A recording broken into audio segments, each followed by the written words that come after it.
ਐਂ ਕਿਉਂ ਕਹਿ ਦਿੰਦੇ ਨੇ ਹਮੇਸ਼ਾ ਕਿ ਔਰਤ ਨੂੰ ਸਮਝਣਾ ਬਹੁਤ ਔਖਾ। ਕਹਿੰਦੇ ਜਿਹੜਾ ਖੁਦ ਹਾਰ ਜਾਂਦਾ ਨਾ ਫਿਰ ਉਹ ਕਿਸੇ ਨਾ ਕਿਸੇ ਨੂੰ ਬਲੇਮ ਦੇ ਕੇ ਪਿੱਛੇ ਗਰਾਊਂਡ ਚੋਂ ਬਾਹਰ ਨਿਕਲਦਾ। ਕਹਿੰਦੇ ਕਿਤੇ ਨਾ ਕਿਤੇ ਗਲਤੀ ਔਰਤ ਦੀ ਵੀ ਹੁੰਦੀ ਆ ਵੀ ਉਹ ਆਪਣਾ ਧਿਆਨ ਖੁਦ ਹੀ ਨਹੀਂ ਰੱਖਦੀ। ਕਿਸੇ ਦੇ ਦਿਲ 'ਚ ਕੀ ਹੈ ਸਭ ਜਾਣਦੀ ਆ, ਔਰਤ ਹਰ ਨਿਗਾਹ ਪਛਾਣਦੀ। ਔਰਤ ਜਿੰਨੀ ਮਰਜ਼ੀ ਤਰੱਕੀ ਕਰ ਲੇ ਉਹਦੀ ਤਨਖਾਹ ਗਿਣੀ ਜਾਊ ਘਰੇ, ਜੇ ਉਹਦੇ ਪਰਸ 'ਚ ਪੈਸੇ ਵੀ ਪਾਏ ਜਾਂਦੇ ਤੇ ਗਿਣ ਕੇ ਪਾਏ ਜਾਂਦੇ, ਭਾਵੇਂ ਉਹਦੇ ਆਪਦੇ ਹੀ ਕਮਾਈ ਹੋਣ। ਅਸੀਂ ਹਮੇਸ਼ਾ ਕਹਿੰਦੇ ਆ ਕਿ ਮੇਰੇ ਘਰਦਿਆਂ ਨੇ ਮੈਨੂੰ ਪੁੱਤਾਂ ਵਾਂਗੂ ਪਾਲਿਆ। ਅਸੀਂ ਮਤਲਬ ਕੁੜੀ ਹੋਣਾ ਸਾਨੂੰ ਕਿਉਂ ਨਹੀਂ ਵਧੀਆ ਲੱਗਦਾ। ਕਹਿੰਦੇ ਮੇਰੀ ਬੇਟੀ ਨੇ ਮੈਨੂੰ ਕਿਹਾ ਵੀ ਮੈਂ ਫਿਲਮਾਂ 'ਚ ਜਾਣਾ। ਕਹਿੰਦੀ ਮੈਂ ਉਹਨੂੰ ਇੱਕੋ ਹੀ ਗੱਲ ਕਹੀ, ਹਾਲੀਵੁੱਡ 'ਚ ਤਾਂ ਭਾਵੇਂ ਚਲੀ ਜਾ, ਬਾਲੀਵੁੱਡ 'ਚ ਤਾਂ ਹਲੇ ਵੀ ਗੋਰੇ ਕਾਲੇ ਰੰਗਾਂ ਦਾ ਭੇਦਭਾਵ, ਨੈਣ ਨਕਸ਼ਾਂ ਦਾ ਭੇਦਭਾਵ ਹਲੇ ਵੀ ਹੈਗਾ। ਆਪਾਂ ਕਹਿੰਦੇ ਆ ਕਿ ਪੱਕਾ ਇਹਦੀ ਮਾਂ ਦੀ ਦਖਲਅੰਦਾਜ਼ੀ ਨਾਲ ਟੁੱਟਿਆ ਹੋਊਗਾ ਜਾਂ ਇਹਦੀ ਮਾਂ ਦੀ ਦਖਲਅੰਦਾਜ਼ੀ ਬਹੁਤ ਸੀਗੀ। ਬੜਾ ਸਹੀ। ਪਰ ਕੀ ਰਿਸ਼ਤਾ ਮੁੰਡੇ ਦੀ ਮਾਂ ਦੀ ਦਖਲਅੰਦਾਜ਼ੀ ਨਾਲ ਨਹੀਂ ਟੁੱਟ ਸਕਦਾ? ਹੈ ਨਾ, ਕੋਈ ਗਲਤੀ ਫੂਡ 'ਚ ਮੇਰੇ ਤੋਂ ਹੋਈ, ਗਾਲਾਂ ਮੇਰੇ ਪਿਓ ਨੂੰ, ਕਿਉਂਕਿ ਜਿੰਨੇ ਮੁੰਡੇ ਨੂੰ ਆਪਦੇ ਮਾਂ-ਬਾਪ ਪਿਆਰੇ ਆ ਨਾ, ਜਿੰਨੀ ਇੱਜ਼ਤ ਮੁੰਡਾ ਆਪਦੇ ਮਾਂ-ਬਾਪ ਦੀ ਚਾਹੁੰਦਾ ਉਨੀ ਇੱਜ਼ਤ ਕੁੜੀ ਵੀ ਚਾਹੁੰਦੀ ਹੈ। ਪਰ ਹਲੇ ਵੀ ਬਹੁਤੀ ਜਿਹੜੀ ਪਰਸੈਂਟੇਜ ਹੈ, ਜਵਾਈ ਆਕੜ ਕੇ ਬਹਿ ਜਾਂਦਾ ਆ ਕੇ ਕੁਰਸੀ 'ਤੇ ਐਂ ਕਰਕੇ ਵੀ ਮੈਂ ਜਵਾਈ ਐ। ਨਾਲ ਤਾਂ ਆਪਾਂ ਬੇਟੀ ਦਿੱਤੀ, ਨਾਲੇ ਕਰੋੜ ਦਾ ਦਾਜ ਦਿੱਤਾ। ਕੁੜੀ ਨੇ ਉਹਨਾਂ ਦੇ ਘਰੇ ਜਾ ਕੇ ਕੀ ਖਾਧਾ? ਮੈਂ ਆਪਦੀ ਬੇਟੀ ਨੂੰ ਕਹਿੰਦੀ ਹੁੰਦੀ ਪੁੱਤ ਭਾਵੇਂ ਡੀਸੀ ਦੀ ਘਰ ਵਾਲੀ ਬਣ ਜੀ, ਰਸੋਈ 'ਚ ਤਾਂ ਤੈਨੂੰ ਜਾਣਾ ਹੀ ਪੈਣਾ। ਬੋਲਣਾ ਨਾ ਬੋਲਣਾ ਇਹ ਵਕਤ ਦਾ ਤਕਾਜ਼ਾ ਹੈ, ਪਰ ਮੈਂ ਇਸ ਗੱਲ ਨਾਲ ਸਹਿਮਤ ਨਹੀਂ ਵੀ ਔਰਤ ਦੀ ਗਲਤੀ ਹੈ।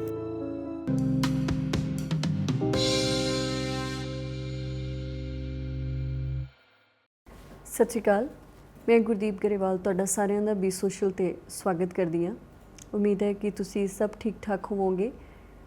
ਅੱਜ ਦੀ ਇਸ ਖਾਸ ਇੰਟਰਵਿਊ ਦੇ ਵਿੱਚ ਅਸੀਂ ਔਰਤ ਮਨ ਦੇ ਵਲਵਲੇਵਿਆਂ ਦੀ ਗੱਲ ਕਰਾਂਗੇ, ਉਹਨਾਂ ਨੂੰ ਸਮਝਣ ਦੀ ਕੋਸ਼ਿਸ਼ ਕਰਾਂਗੇ ਅਤੇ ਸਾਡੇ ਨਾਲ ਇਸ ਵਿਸ਼ੇ 'ਤੇ ਗੱਲ ਕਰਨ ਦੇ ਲਈ ਹਾਜ਼ਰ ਹੋਏ ਨੇ ਮੈਡਮ ਜਸਵਿੰਦਰ ਬਰਾੜ ਹੋਰੀ।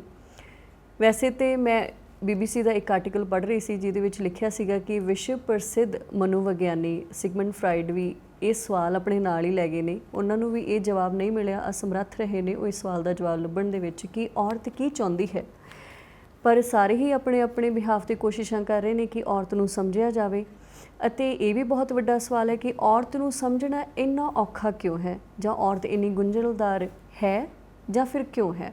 ਸੋ ਅੱਜ ਅਸੀਂ ਜਸਵਿੰਦਰ ਬਰਾੜ ਹੋਰਾਂ ਦੇ ਨਾਲ ਗੱਲਬਾਤ ਕਰਾਂਗੇ, ਕਿਉਂਕਿ ਉਹ ਪਰੰਪਰਾਗਤ ਅਤੇ ਆਧੁਨਿਕ ਔਰਤ ਦਾ ਸੁਮੇਲ ਨੇ।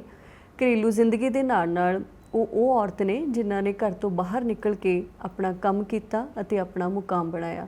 ਉਹਨਾਂ ਦਾ ਅਸੀਂ ਸਵਾਗਤ ਕਰਦੇ ਹਾਂ। ਸਤਿ ਸ਼੍ਰੀ ਅਕਾਲ ਮੈਮ। ਸਤਿ ਸ਼੍ਰੀ ਅਕਾਲ ਜੀ।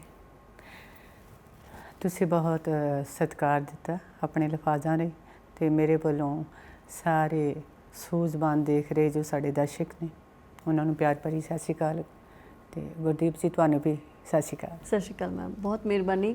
ਅਤੇ ਮੈਂ ਪਹਿਲਾਂ ਤੁਹਾਡਾ ਸ਼ੁਕਰੀਆ ਅਦਾ ਕਰੂੰਗੀ ਕਿ ਤੁਸੀਂ ਸਾਡੇ ਸਿਗਨੇਚਰ ਲਈ ਸਮਾਂ ਕੱਢਿਆ ਸੀ ਅਤੇ ਉਸ ਤੋਂ ਬਾਅਦ ਤੁਸੀਂ ਅੱਜ ਫਿਰ ਸਾਡੇ ਲਈ ਸਮਾਂ ਕੱਢ ਕੇ ਆਏ ਹੋ। ਇੰਨੀ ਦੂਰੋਂ ਤੁਹਾਡਾ ਬਹੁਤ ਬਹੁਤ ਸ਼ੁਕਰੀਆ। ਨਹੀਂ, ਸ਼ੁਕਰੀਆ ਮੈਨੂੰ ਕਰਨਾ ਚਾਹੀਦਾ, ਕਿਉਂਕਿ ਮੈਂ ਵੀ ਬਹੁਤ ਬਲਬਲੇ, ਜਿਵੇਂ ਹੁਣ ਤੁਸੀਂ ਔਰਤ ਦੀ ਗੱਲ ਕੀਤੀ ਹੈ ਨਾ, ਵੀ ਹਰ ਔਰਤ ਬਹੁਤ ਬਲਬਲੇ ਅੰਦਰ ਲਈ ਬੈਠੀ ਹੁੰਦੀ ਹੈ, ਅਤੇ ਜਦੋਂ ਉਹਨਾਂ ਨੂੰ ਕੱਢਣ ਦਾ ਕੋਈ ਮੌਕਾ ਦਿੰਦਾ ਅਤੇ ਮੈਨੂੰ ਤੁਹਾਡਾ ਸ਼ੁਕਰੀਆ ਅਦਾ ਕਰਨਾ ਚਾਹੀਦਾ। ਮੈਨੂੰ ਸੀਗਾ ਕਿ ਇਸ ਵਿਸ਼ੇ 'ਤੇ ਕਿਹਦੇ ਨਾਲ ਗੱਲ ਕੀਤੀ ਜਾ ਸਕਦੀ ਹੈ, ਜਾਂ ਤਾਂ ਅਸੀਂ ਕਿਸੇ ਮਨੋਵਿਗਿਆਨੀ ਦੇ ਨਾਲ ਗੱਲ ਕਰ ਸਕਦੇ ਸੀਗੇ, ਹੈ ਨਾ, ਜਾਂ ਫਿਰ ਅਸੀਂ ਕਿਸੇ ਐਸੀ ਔਰਤ ਦੇ ਨਾਲ ਗੱਲ ਕਰ ਸਕਦੇ ਸੀ ਜਿਨ੍ਹਾਂ ਕੋਲੇ ਉਮਰ ਦਾ ਤਜਰਬਾ ਵੀ ਹੈ, ਜਿਨ੍ਹਾਂ ਕੋਲੇ ਘਰੇਲੂ ਜ਼ਿੰਦਗੀ ਦਾ ਤਜਰਬਾ ਵੀ ਹੈ, ਜਾਂ ਫਿਰ ਜਿਹਨੂੰ ਅਸੀਂ ਅੱਜ ਦੀ ਜ਼ਿੰਦਗੀ 'ਚ ਕਹਿ ਦਿੰਦੇ ਹਾਂ ਕਿ ਘਰ ਤੋਂ ਬਾਹਰ ਨਿਕਲ ਕੇ ਕੰਮ ਕਰਨ ਵਾਲੀਆਂ ਔਰਤਾਂ, ਤੁਹਾਡੇ ਕੋਲੇ ਉਸ ਜ਼ਿੰਦਗੀ ਦਾ ਵੀ ਤਜਰਬਾ ਹੈਗਾ। ਐਂ ਕਿਉਂ ਕਹਿ ਦਿੰਦੇ ਨੇ ਹਮੇਸ਼ਾ ਕਿ ਔਰਤ ਨੂੰ ਸਮਝਣਾ ਬਹੁਤ ਔਖਾ, ਜਾਂ ਔਰਤ ਆ ਜਿਹੜੀ ਉਹ ਬਹੁਤ ਗੁੰਝਲਦਾਰ ਹੁੰਦੀ ਹੈ, ਜਾਂ ਔਰਤ ਨੂੰ ਕਦੇ ਖੁਸ਼ ਨਹੀਂ ਕੀਤਾ ਜਾ ਸਕਦਾ? ਤੁਹਾਨੂੰ ਲੱਗਦਾ ਕਿ ਆਪਾਂ ਵਾਕਈ ਹੀ ਇੰਨੀਆਂ ਕੰਪਲਿਕੇਟਡ ਹੁੰਦੀਆਂ? ਨਹੀਂ, ਮੈਨੂੰ ਨਹੀਂ ਲੱਗਦਾ ਕੰਪਲਿਕੇਟਡ ਔਰਤ ਮੈਂ ਨਹੀਂ ਮੰਨਦੀ। ਇੱਕ ਮੈਂ ਇਹ ਮੰਨਦੀ ਹਾਂ ਵੀ ਕਹਿੰਦੇ ਜਿਹੜਾ ਖੁਦ ਹਾਰ ਜਾਂਦਾ ਨਾ ਫਿਰ ਉਹ ਕਿਸੇ ਨਾ ਕਿਸੇ ਨੂੰ ਬਲੇਮ ਦੇ ਕੇ ਪਿੱਛੇ ਗਰਾਊਂਡ 'ਚੋਂ ਬਾਹਰ ਨਿਕਲਦਾ। ਪਰਮਾਤਮਾ ਨੇ ਤਾਂ ਦੋ ਪਰਸਨ ਬਣਾਏ ਨੇ, ਮੇਲ ਫੀਮੇਲ, ਦੋਨਾਂ ਦਾ ਦਿਮਾਗ ਇੱਕੋ ਦਿੱਤਾ ਹੈ ਨਾ। ਇੱਕ ਸ੍ਰਿਸ਼ਟੀ ਸਾਜੀ ਹੈ ਪਰਮਾਤਮਾ ਨੇ। ਪਰਮਾਤਮਾ ਨੇ ਗੁੰਝਲਾਂ ਨਹੀਂ ਦਿੱਤੀਆਂ, ਇਹ ਗੁੰਝਲਾਂ ਆਪਣੀਆਂ ਆਪਣੇ ਦਿਮਾਗ ਦੀਆਂ, ਆਪਣੀ ਜਦੋਂ ਆਪਾਂ ਦੁਨੀਆ 'ਚ ਆ ਗਏ ਆਪਣੀ ਆਪ ਦੀਆਂ ਖੁਦ ਦੀਆਂ ਤਿਆਰ ਕੀਤੀਆਂ ਹੋਈਆਂ। ਜਿਹੜੇ ਦੇਵੀ ਦੇਵਤਿਆਂ ਨੂੰ ਆਪਾਂ ਪੂਜਦੇ ਹਾਂ ਹੈ ਨਾ ਜੀ, ਉਹਨਾਂ 'ਚ ਵੀ ਤਾਂ ਮੇਲ ਫੀਮੇਲ ਨੇ। ਜਿਨ੍ਹਾਂ ਮੂਹਰੇ ਆਪਾਂ ਸੀਸ ਝੁਕਾਉਂਦੇ ਹਾਂ ਉਹਨਾਂ 'ਚ ਵੀ ਤਾਂ ਮੇਲ ਫੀਮੇਲ ਨੇ। ਇਕੱਲੀਆਂ ਇੱਕ ਸੰਸਾਰਿਕ ਔਰਤ ਨੂੰ ਹੀ ਕਿਉਂ ਗੁੰਝਲਦਾਰ ਕਿਹਾ ਜਾਂਦਾ ਵੀ ਇੰਨੇ ਚਲਿੱਤਰ ਹੈ ਜੀ, ਇਹ ਹੈ ਉਹ ਹੈ, ਔਰਤ ਨੂੰ ਕੋਈ ਖੁਸ਼ ਨਹੀਂ ਕਰ ਸਕਦਾ, ਔਰਤ ਨੂੰ ਕੋਈ ਸਮਝ ਨਹੀਂ ਸਕਦਾ। ਸਹੀ ਇਹਨੇ 'ਚ ਔਰਤ ਦੇ ਨੇੜੇ ਕੋਈ ਬਹਿ ਕੇ ਉਹਦੀਆਂ ਭਾਵਨਾਵਾਂ ਨੂੰ ਪੁੱਛੇ ਤਾਂ ਔਰਤ ਤਾਂ ਬੜੀ ਸੌਫਟ ਹੈ, ਸਾਫ਼ ਦਿਲ ਹੈ, ਬੜੀ ਪਾਕ ਹੈ ਮੇਰੀ ਨਜ਼ਰ 'ਚ ਤਾਂ। ਬਿਲਕੁਲ। ਆਪਾਂ ਨਾ ਪਿਛਲੇ ਇੰਟਰਵਿਊ ਦੇ ਵਿੱਚ ਤੁਸੀਂ ਇੱਕ ਬੜੀ ਖਾਸ ਗੱਲ ਕੀਤੀ ਸੀਗੀ ਕਿ ਇੱਕ ਔਰਤ ਆ ਉਹ ਆਪਣੇ ਘਰ ਨੂੰ ਵੀ ਟਾਈਮ ਦੇ ਰਹੀ ਆ, ਕੰਮ ਨੂੰ ਵੀ ਦੇ ਰਹੀ ਆ, ਬੱਚਿਆਂ ਨੂੰ ਦੇ ਰਹੀ ਆ, ਸਾਰੀਆਂ ਚੀਜ਼ਾਂ ਮੈਨੇਜ ਕਰਦਿਆਂ ਹੋਇਆਂ ਵੀ ਜਦੋਂ ਉਹ ਥੋੜ੍ਹੀ ਜਿਹੀ ਆਪਣੇ ਆਪ 'ਤੇ ਧਿਆਨ ਨਾ ਦਿਸਣ ਕਰਕੇ ਮਤਲਬ ਸੋਹਣੀ ਲੱਗਣੋਂ ਹਟ ਜਾਂਦੀ ਆ ਤਾਂ ਸਾਰੇ ਉਹਨੂੰ ਕਹਿੰਦੇ ਵੀ ਤੈਨੂੰ ਕੀ ਹੋ ਗਿਆ, ਹੈ ਨਾ।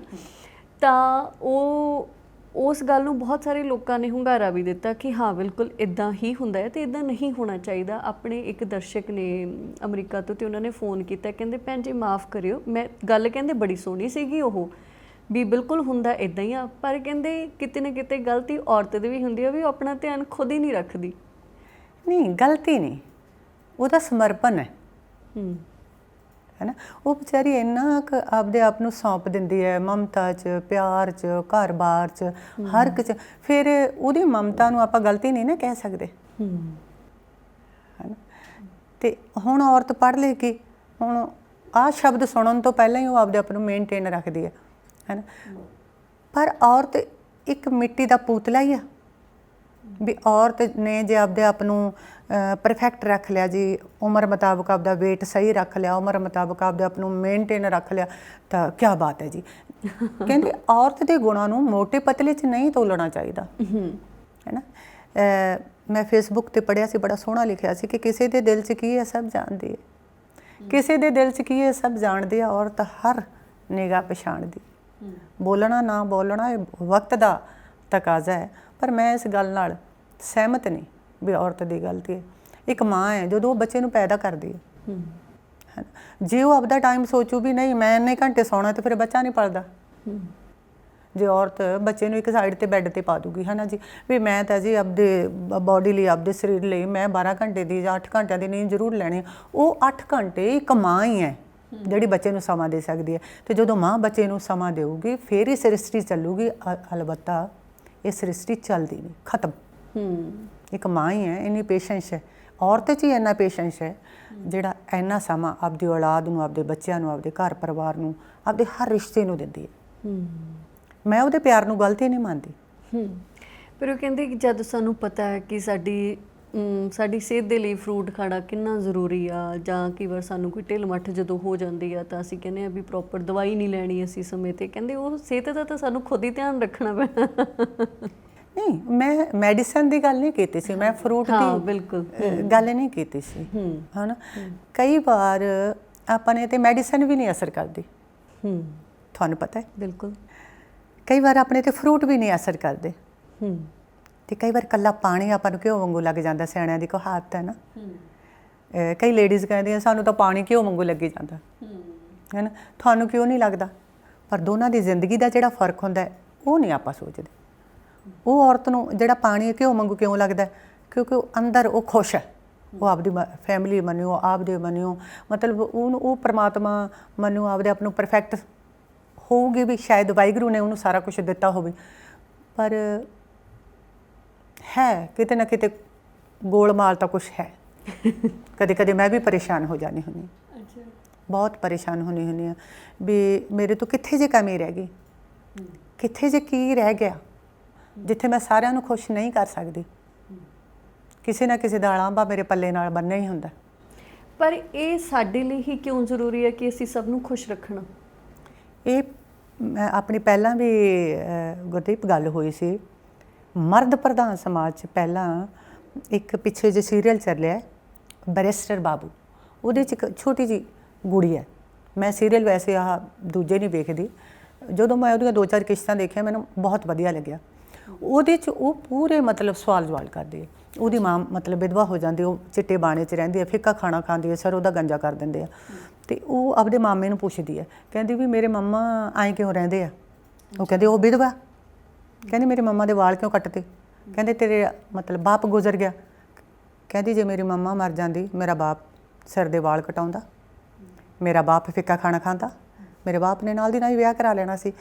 ਇਹ ਸ਼ੁਰੂ ਤੋਂ ਮਰਦ ਪ੍ਰਧਾਨ ਸਮਾਜ ਨੇ ਸਾਰੀਆਂ ਤਕਲੀਫਾਂ ਔਰਤ ਦੇ ਪੱਲੇ ਤੇ ਬੰਨ੍ਹਤੀਆਂ। ਪਤਾ ਨਹੀਂ ਕਿਉਂ, ਜਾਂ ਤਾਂ ਉਹਨਾਂ ਨੂੰ ਡਰ ਲੱਗਦਾ ਆਪਣੇ ਤੋਂ, ਆਪਣੀ ਪਾਵਰ ਤੋਂ। ਕਹਿੰਦੇ ਆਪਾਂ ਕਿਸੇ ਨੂੰ ਕਿਉਂ ਬੰਨ੍ਹਦੇ ਹਾਂ, ਇੱਕ ਕੁੱਤੇ ਨੂੰ ਆਪਾਂ ਮੰਨ ਲਓ ਕਿਉਂ ਬੰਨ੍ਹਦੇ ਹਾਂ, ਵੀ ਉਹਦੀ ਪਾਵਰ ਦਾ ਆਪਾਂ ਨੂੰ ਪਤਾ ਹੁੰਦਾ ਵੀ ਨਹੀਂ ਬਈ ਇਹ ਆਏਗੇ ਨੂੰ ਵੱਢੂਗਾ। ਜਾਂ ਤਾਂ ਇਹ ਲਾ ਲਓ ਵੀ ਆਪਣੀ ਪਾਵਰ ਤੋਂ ਡਰਦੇ ਆ ਵੀ ਆਪਾਂ ਨੂੰ ਪਾਬੰਦੀਆਂ ਹੀ ਇੰਨੀਆਂ ਬਣਾਤੀਆਂ। ਇਹ ਇੱਕ ਖੌਫ ਹੈ ਜਿਹੜੇ ਆਪਾਂ ਬੇਮਤਲਬੀਆਂ ਪਾਬੰਦੀਆਂ ਔਰਤ 'ਤੇ ਲਾਈ ਜਾਂਦੇ ਹਾਂ ਨਾ ਜੀ, ਤੁਸੀਂ ਇਹ ਨਹੀਂ ਕਰਨਾ, ਤੁਸੀਂ ਇਹ ਨਹੀਂ ਕਰਨਾ, ਤੁਸੀਂ ਉਹ ਨਹੀਂ ਕਰਨਾ। ਹਾਂ, ਜਿਹੜੀਆਂ ਲਾਉਣ ਵਾਲੀਆਂ ਬਣਦੀਆਂ ਉਹ ਆਪਣਾ ਹੱਕ, ਉਹ ਆਪਾਂ ਨੂੰ ਮੰਨਣਾ ਵੀ ਚਾਹੀਦਾ ਹੈ ਨਾ। ਮੈਂ ਇਹ ਨਹੀਂ ਕਹਿੰਦੀ ਵੀ ਪਾਬੰਦੀਆਂ ਹੋਣੀਆਂ ਨਹੀਂ ਚਾਹੀਦੀਆਂ, ਪਰ ਪਾਬੰਦੀਆਂ ਉਨੀਆਂ ਕੁ ਹੋਣੀਆਂ ਚਾਹੀਦੀਆਂ ਜਿਹਦੇ ਨਾਲ ਘੁਟਨ ਨਾ ਹੋਵੇ, ਜਿਹਦੇ ਨਾਲ ਕੋਈ ਮਾਨਸਿਕ ਰੋਗੀ ਨਾ ਹੋਵੇ। ਤੁਹਾਨੂੰ ਪਤਾ ਹੈ 60% ਲੇਡੀਜ਼ ਮਾਨਸਿਕ ਰੋਗੀ ਨੇ। ਤੁਸੀਂ ਇਕੱਲੇ ਕਿਸੇ ਨਾਲ ਕਿਸੇ ਨੂੰ ਦੱਸੋ ਨਾ ਵੀ ਅਸੀਂ ਮੀਡੀਆ 'ਚ ਹਾਂ, ਤੁਸੀਂ ਬੱਸ 'ਚ ਬਹਿ ਜਾਓ, ਵੈਸੇ ਗੱਲਾਂ ਕਰਨ ਬਹਿ ਜਾਓ, ਤੁਹਾਨੂੰ ਉਹਨਾਂ 'ਚ ਕਈ ਲੇਡੀਜ਼ ਐਸੀਆਂ ਮਿਲਣਗੀਆਂ ਜਿਹੜੀਆਂ ਪੂਰੀ ਜ਼ਿੰਦਗੀ ਆਪਦੇ ਘਰੇ ਉਹ ਗੱਲ ਨਹੀਂ ਕਰ ਸਕੀਆਂ, ਪਰ ਤੁਹਾਡੇ ਨਾਲ ਉਹਨਾਂ ਨੇ ਉਹ ਗੱਲ ਸਾਂਝੀ ਕਰ ਲਈ। ਕਿਉਂ? ਇੱਕ ਖੌਫ, ਇੱਕ ਡਰ ਵੀ ਮੈਨੂੰ ਮਾੜੀ ਔਰਤ ਨਾ ਕਹਿ ਦੇਣ, ਮੈਨੂੰ ਬੁਰੀ ਔਰਤ ਨਾ ਕਹਿ ਦੇਣ। ਇਹ ਤਗਮਾ ਹਾਸਲ ਕਰਨ ਲਈ ਆਪਾਂ ਆਪਦੇ ਆਪ ਨੂੰ ਇੰਨਾ ਕੁ ਮਾਰਦੇ ਹਾਂ ਵੀ ਖੁਦ ਹੀ ਨਹੀਂ ਪਤਾ ਲੱਗਦਾ ਵੀ ਆਪਾਂ ਕਿੰਨੇ ਕੁ ਖਤਮ ਹੋ ਗਏ। ਬਿਲਕੁਲ, ਇਹ ਮੇਰੇ ਨਾਲ ਹੋਇਆ। ਆਪਾਂ ਕਹਿੰਦੇ ਨੇ ਕਿ ਸਾਡੇ ਪਿੰਡਾਂ 'ਚ ਮਾਹੌਲ ਆ ਜਿਹੜਾ ਖੁੱਲ੍ਹਾ ਡੁੱਲਾ ਆ, ਹੈ ਨਾ, ਉੱਥੇ ਲੋਕੀ ਜ਼ਿਆਦਾ ਮਾਨਸਿਕ ਤੌਰ 'ਤੇ ਤੰਦਰੁਸਤ ਨੇ, ਪਰ ਮੈਨੂੰ ਲੱਗਿਆ ਕਿ ਉੱਥੇ ਸਭ ਤੋਂ ਜ਼ਿਆਦਾ ਬਿਮਾਰ ਨੇ। ਇੱਕ ਸਾਡੀ ਰਿਸ਼ਤੇਦਾਰੀ 'ਚ ਕੰਟੀਨਿਊ ਮੈਨੂੰ ਮਿਲੇ ਅਤੇ ਮੈਂ ਉਹਨਾਂ ਨੂੰ ਪੁੱਛਿਆ ਵੀ ਕਿਵੇਂ ਹੋ। ਮੈਂ ਉਹਨਾਂ ਨੂੰ ਇਹੀ ਪੁੱਛਿਆ ਕਿ ਤੁਸੀਂ ਕਿਵੇਂ ਹੋ, ਹੈ ਨਾ। ਉਹ ਰੋ ਪਏ। ਮੈਂ ਕਿਹਾ ਵੀ ਕੀ ਗੱਲ ਹੋ ਗਈ?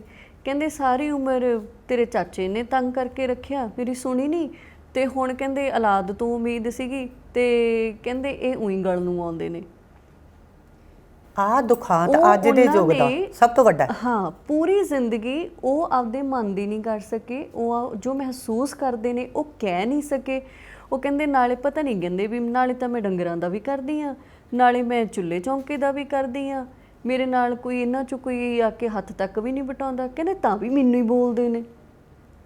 ਤੁਹਾਨੂੰ ਪਤਾ ਹੈ ਵੀ ਔਰਤ ਇੱਕ ਐਸੀ ਚੀਜ਼ ਹੈ, ਨਾ ਤਾਂ ਪੇਕਿਆਂ ਦੇ ਖੁੱਲ੍ਹ ਕੇ ਆਪਦਾ ਆਪ ਕਹਿ ਸਕਦੀ ਹੈ, ਬਿਲਕੁਲ, ਨਾ ਉਹ ਸਹੁਰਿਆਂ ਦੇ ਜਾ ਕੇ ਆਪਣਾ ਆਪ ਖੁੱਲ੍ਹ ਕੇ ਕਹਿ ਸਕਦੀ ਹੈ। ਸਹੀ ਮਾਇਨੇ 'ਚ ਔਰਤ ਹੋ ਸਕਦਾ ਕੋਈ 5-7% ਕਰਮ ਵਾਲੀਆਂ ਹੋਣ ਜਿਹੜੀਆਂ ਆਪਦੇ ਬਲਬਲੇ ਖੁੱਲ੍ਹ ਕੇ ਕਹਿ ਸਕਦੀਆਂ ਹੋਣ। ਨਾ ਤਾਂ ਉਹ ਪੇਕਿਆਂ ਦੇ ਖੁੱਲ੍ਹ ਕੇ ਕਹਿ ਸਕਦੀ ਹੈ, ਨਾ ਉਹ ਸਹੁਰਿਆਂ ਦੇ ਖੁੱਲ੍ਹ ਕੇ ਕਹਿ ਸਕਦੀ। ਇੱਕ ਘੁਟਨ ਜਿੰਨਾ ਕੁ ਦਾਇਰਾ ਮੇਰੇ ਉਸ 'ਚ ਆਇਆ। ਹਾਂ, ਜਿਹੜੀ ਔਰਤ ਇਸ ਦਾਇਰੇ 'ਚੋਂ ਨਿਕਲਣ ਦੀ ਕੋਸ਼ਿਸ਼ ਕਰਦੀ ਹੈ, ਜਾਂ ਤਾਂ ਉਹਨੂੰ ਬੇਵਕੂਫ ਕਿਹਾ ਜਾਂਦਾ ਹੈ, ਜਾਂ ਕਹਿੰਦੇ ਵੀ ਯਾਰ ਪਾਗਲ ਹੋ ਗਈ, ਜਾਂ ਉਹਨੂੰ ਕਰੈਕਟਰਲੈਸ ਕਿਹਾ ਜਾਂਦਾ ਹੈ ਨਾ। ਉਹਨੂੰ ਕੋਈ ਨਾ ਕੋਈ ਮਾੜਾ ਉਹਦਾ ਜਿਹੜਾ ਦਿੱਤਾ ਹੀ ਜਾਂਦਾ ਜਿੱਦਣ ਔਰਤ ਆਪਦਾ ਮਤਲਬ ਸਵਾਲ ਦਾ ਜਵਾਬ ਦੇਣ ਲੱਗਦੀ ਹੈ। ਬਿਲਕੁਲ। ਇੱਕ ਹੋਰ ਹੁਣ ਬਹੁਤ ਨਵਾਂ ਇੱਕ ਢੰਗ ਚੱਲਿਆ ਹੋਇਆ। ਮੈਂ ਇਹ ਨਹੀਂ ਕਹਿੰਦੀ ਕਿ ਅਸੀਂ ਸਿਰਫ ਔਰਤਾਂ ਦੀ ਹੀ ਗੱਲ ਕਰਨੀ ਆ, ਸਮਾਜ ਦੇ ਹਰ ਵਰਗ ਦੀ ਗੱਲ ਕਰੋ, ਹੈ ਨਾ। ਪਰ ਜਿਹੜੀ ਚੀਜ਼ ਜਿਵੇਂ ਆਪਾਂ ਕਹਿੰਦੇ ਹੁੰਦੇ ਵੀ ਹਰ ਇੱਕ ਕਲਾਸ ਦੇ ਵਿੱਚ ਹਰ ਤਰ੍ਹਾਂ ਦਾ ਬੱਚਾ ਹੁੰਦਾ, ਪਰ ਟੀਚਰ ਉਸ ਬੱਚੇ 'ਤੇ ਜ਼ਿਆਦਾ ਧਿਆਨ ਦਿੰਦਾ ਜਿਹੜਾ ਕਿ ਬਾਕੀਆਂ ਨਾਲੋਂ ਥੋੜ੍ਹਾ ਜਿਹਾ ਕਮਜ਼ੋਰ ਹੁੰਦਾ, ਜਿਹਦੇ 'ਤੇ ਜ਼ਿਆਦਾ ਧਿਆਨ ਦੇਣਾ ਪੈਂਦਾ ਨਾ। ਸੋ ਔਰਤ ਸਮਾਜ ਦਾ ਮੈਨੂੰ ਲੱਗਦਾ ਕਿ ਹਲੇ ਵੀ ਜਦੋਂ ਆਪਾਂ ਕਹਿ ਲਈਏ ਕਿ ਬਹੁਤ ਪੜ੍ਹ ਲਿਖ ਗਏ, ਅਗਾਂਹ ਵੱਧ ਗਏ, ਬਹੁਤ ਅਸੀਂ ਤਰੱਕੀ ਕਰ ਲਈ, ਪਰ ਹਲੇ ਵੀ ਇੱਕ ਔਰਤ ਉਹੀ ਹਿੱਸਾ ਸਮਾਜ ਦਾ ਜਿਹੜਾ ਕਿ ਹਲੇ ਵੀ ਬਹੁਤ ਧਿਆਨ ਮੰਗਦਾ, ਹੈ ਨਾ। ਜੇ ਹੁਣ ਤੁਸੀਂ ਕੋਈ ਆਪਦੇ ਹੱਕ ਦੀ ਗੱਲ ਕਰਨ ਦੀ ਕੋਸ਼ਿਸ਼ ਕਰੋਗੇ ਤਾਂ ਇੱਕ ਨਵਾਂ ਵਰਡ ਆ ਕਿ ਲਓ ਜੀ ਆ ਗਈਆਂ ਫੈਮਿਨਿਸਟਾਂ। ਹਾਲਾਂਕਿ ਮੈਨੂੰ ਹਲੇ ਤੱਕ ਖੁਦ ਫੀਮੇਲ ਹੋ ਕੇ ਮੈਨੂੰ ਇਸ ਵਰਡ ਦੀ ਪਰਿਭਾਸ਼ਾ ਨਹੀਂ ਪਤਾ ਕਿ ਅੱਛਾ ਜੇ ਮੈਂ ਫੈਮਿਨਿਸਟ ਹੈਗੀ ਹਾਂ ਤਾਂ ਮੈਂ ਕੀ ਚਾਹੁੰਦੀ ਹਾਂ, ਫਿਰ ਫੈਮਿਨਿਜ਼ਮ ਕੀ ਹੁੰਦਾ ਆ, ਮੈਂ ਕਿਹੋ ਜਿਹੀ ਆਜ਼ਾਦੀ ਚਾਹੁੰਦੀ ਹਾਂ। ਮੈਂ ਤਾਂ ਸਿਰਫ ਇਹੋ ਜਿਹੀ ਆਜ਼ਾਦੀ ਚਾਹੁੰਦੀ ਹਾਂ ਕਿ ਮੈਨੂੰ ਆਪਣੇ ਵਿਚਾਰ ਰੱਖਣ ਦੀ ਆਜ਼ਾਦੀ ਹੋਵੇ, ਮੈਨੂੰ ਪੜ੍ਹਨ ਲਿਖਣ ਦੀ ਆਜ਼ਾਦੀ ਹੋਵੇ, ਮੈਨੂੰ ਆਪਦਾ ਮਨ ਦਾ ਕੰਮ ਕਰਨ ਦੀ ਆਜ਼ਾਦੀ ਹੋਵੇ। ਇਸ ਤੋਂ ਵੱਡੀ ਆਜ਼ਾਦੀ ਹੋਰ ਜਿਉਣ ਦੇ ਲਈ ਕੀ ਚਾਹੀਦੀ ਹੁੰਦੀ ਹੈ? ਬਹੁਤ ਹੁੰਦੀ ਆ। ਤਾਂ ਜੇ ਅਸੀਂ ਥੋੜ੍ਹਾ ਜਿਹਾ ਕੁਛ ਬੋਲਣ ਦੀ ਕੋਸ਼ਿਸ਼ ਕਰਦੇ ਹਾਂ ਤਾਂ ਕਹਿੰਦੇ ਲਓ ਜੀ ਆ ਗਈਆਂ ਫੈਮਿਨਿਸਟਾਂ। ਇਹ ਸ਼ਬਦ ਤੋਂ ਪਹਿਲਾਂ ਤਾਂ ਆਪਣੇ ਘਰਾਣਿਆਂ ਨੂੰ, ਆਪਣੇ ਮਾਂ-ਬਾਪ ਨੂੰ ਪਰਖਿਆ ਜਾਂਦਾ। ਹਾਂ, ਇੱਕ ਤੁਸੀਂ ਹੋਰ ਨੋਟ ਕੀਤਾ, ਜਦੋਂ ਮਤਲਬ ਕੁੜੀ ਵਿਆਹੀ ਜਾਂਦੀ ਆ, ਸਭ ਤੋਂ ਪਹਿਲਾਂ ਤਾਂ ਦੇਖੋ ਵੀ ਉਹ ਬਿਲਕੁਲ ਓਪਰੇ ਮਾਹੌਲ 'ਚ ਜਾਂਦੀ ਆ। ਉਹਨੂੰ ਇਹ ਨਹੀਂ ਪਤਾ ਵੀ ਕਿਹੜਾ ਬੰਦਾ ਲੂਣ ਘੱਟ ਖਾਂਦਾ, ਕਿਹੜਾ ਵੱਧ ਖਾਂਦਾ, ਕਿਹੜਾ ਮਿਰਚ ਤੇਜ਼ ਖਾਂਦਾ, ਕਿਹੜਾ ਕੀ ਖਾਂਦਾ, ਕਿਹੜਾ ਕਿੰਨੇ ਵਜੇ ਚਾਹ ਪੀਂਦਾ, ਕਿਹੜਾ ਦੁੱਧ ਪੀਂਦਾ, ਹੈ ਨਾ ਜੀ। ਪਰ ਉਹ ਖੁਸ਼ੀ ਉਸ ਮਾਹੌਲ 'ਚ ਜਾਂਦੀ ਹੈ, ਟਾਈਮ ਨਾਲ ਐਡਜਸਟ ਹੋ ਜਾਂਦੀ ਹੈ। ਅਤੇ ਤੁਸੀਂ ਕਦੇ ਦੇਖਿਆ ਵੀ ਜਵਾਈ, ਹੁਣ ਤਾਂ ਸ਼ਾਇਦ ਮੁੰਡੇ ਪੜ੍ਹ ਲਿਖ ਗਏ, ਮੈਂ ਐਸੇ ਬੱਚੇ ਦੇਖੇ ਨੇ ਜਿਹੜੇ ਕਹਿੰਦੇ ਜੀ ਵੀ ਅਸੀਂ ਪੁੱਤਾਂ ਵਾਂਗ ਮਤਲਬ ਹੈਗੇ, ਉਹ ਮੈਂ ਵੇਖੇ ਵੀ ਨੇ।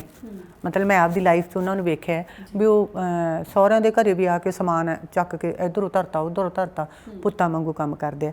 ਪਰ ਹਲੇ ਵੀ ਬਹੁਤੀ ਜਿਹੜੀ ਪਰਸੈਂਟੇਜ ਹੈ, ਜਵਾਈ ਆਕੜ ਕੇ ਬਹਿ ਜਾਂਦਾ ਆ ਕੇ ਕੁਰਸੀ 'ਤੇ ਐਂ ਕਰਕੇ ਵੀ ਮੈਂ ਜਵਾਈ ਐ। ਇਹ ਆਪਣੀ ਕਮਜ਼ੋਰੀ ਹੈ। ਨਾਲ ਤਾਂ ਆਪਾਂ ਬੇਟੀ ਦਿੱਤੀ, ਨਾਲੇ ਕਰੋੜ ਦਾ ਦਾਜ ਦਿੱਤਾ। ਕੁੜੀ ਨੇ ਉਹਨਾਂ ਦੇ ਘਰੇ ਜਾ ਕੇ ਕੀ ਖਾਧਾ?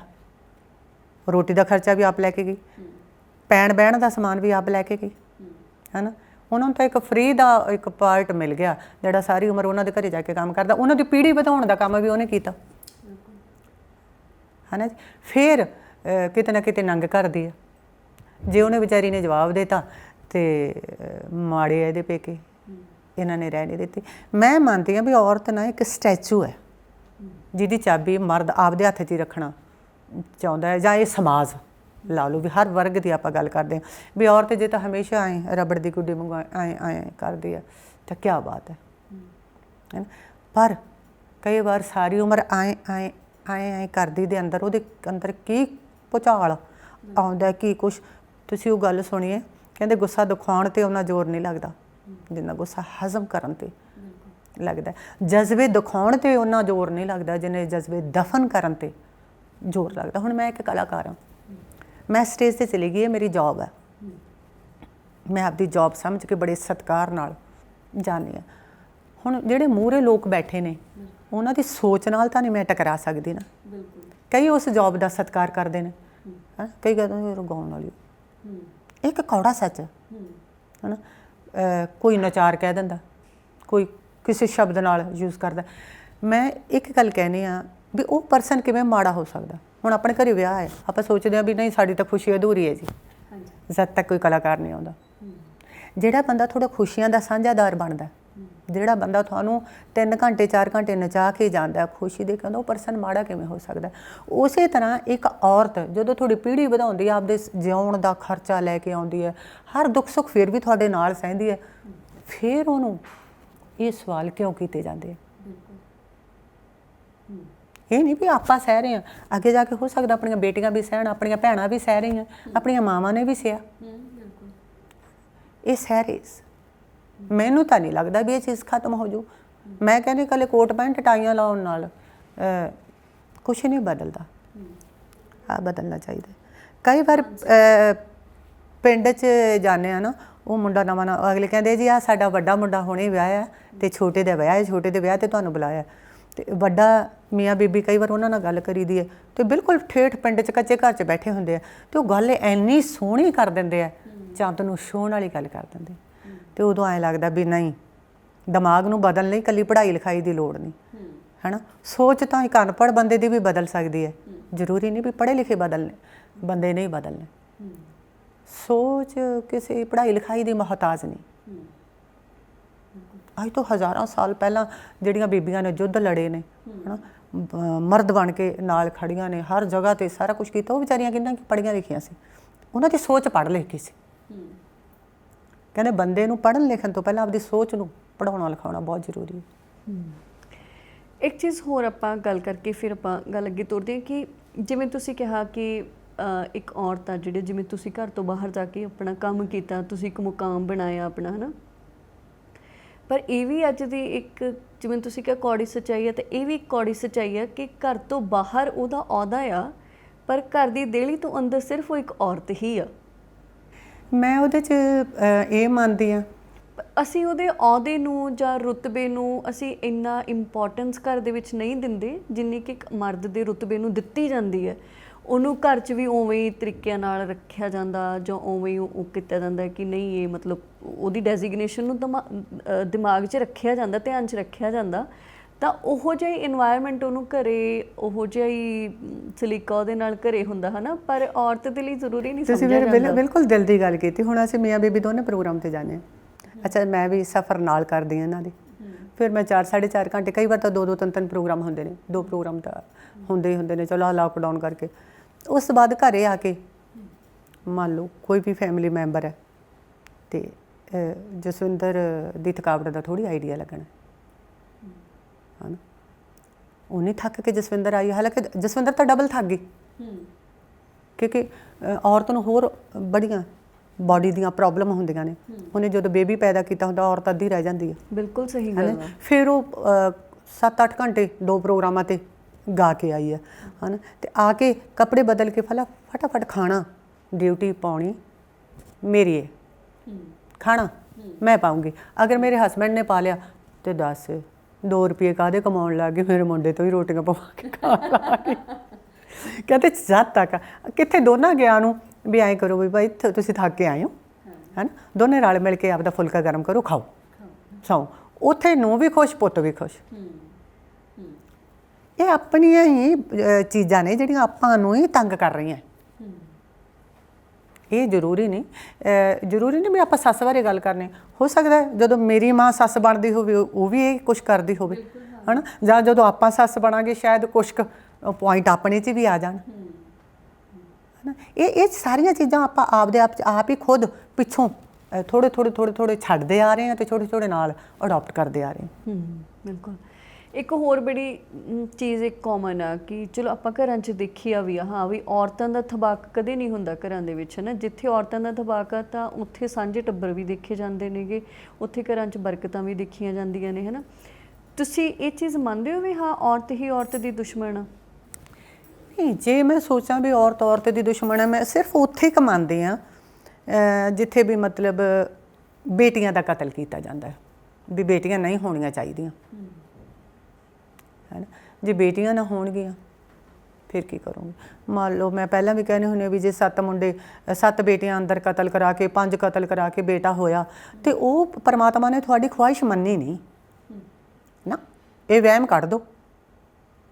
ਉਹ ਪਰਮਾਤਮਾ ਨੇ ਤੁਹਾਨੂੰ 7 ਦਾ ਜਿਹੜਾ 6 ਦਾ ਕਤਲ ਕਰਨ ਦਾ ਦਾਅਵੇਦਾਰ ਬਣਾ ਕੇ ਭੇਜਿਆ, ਅਤੇ ਉਹ 6 ਪਤਾ ਨਹੀਂ ਕਿੰਨੀਆਂ ਕੁ ਕਰਮ ਵਾਲੀਆਂ ਹੁੰਦੀਆਂ। ਆਪਾਂ ਕੌਣ ਆ 84 ਲੱਖ ਜੂਨ ਨੂੰ ਵਿੱਚੋਂ ਕਾਟ-ਬਾਟ ਕਰਨ ਵਾਲੇ? ਪਰਮਾਤਮਾ ਦੀ ਦਿੱਤੀ ਜਾਨ ਨੂੰ ਆਪਾਂ ਕੌਣ ਆ ਫੈਸਲੇ ਕਰਨ ਵਾਲੇ? ਫਿਰ ਤਾਂ ਫੈਸਲੇ ਆਪਾਂ ਹੀ ਕਰ ਲਏ, ਫਿਰ ਗੁਰਦੁਆਰੇ ਜਾ ਕੇ ਮੱਥਾ ਟੇਕਣ ਦਾ ਕੀ ਫਾਇਦਾ ਹੈ ਨਾ। 2 ਬੇਟੀਆਂ ਆ ਗਈਆਂ, ਤੀਜੀਆਂ ਜੀ ਅਸੀਂ ਨਹੀਂ ਪੈਦਾ ਹੋਣ ਦਿੰਦੇ। ਕਿਉਂ ਨਹੀਂ ਹੋਣ ਦਿੰਦੇ? ਇਹਦਾ ਮਤਲਬ ਤੁਸੀਂ ਜਿਹੜਾ ਗੁਰਦੁਆਰੇ ਮੰਦਿਰ ਮਸਜਿਦ 'ਚ ਜਾ ਕੇ ਮੱਥਾ ਟੇਕਦੇ ਹੋ, ਝੂਠਾ ਟੇਕਦੇ ਹੋ, ਫਿਰ ਤਾਂ ਤੁਸੀਂ ਉਹਦੀ ਹੋਂਦ ਨੂੰ ਮੰਨਦੇ ਹੀ ਨਹੀਂ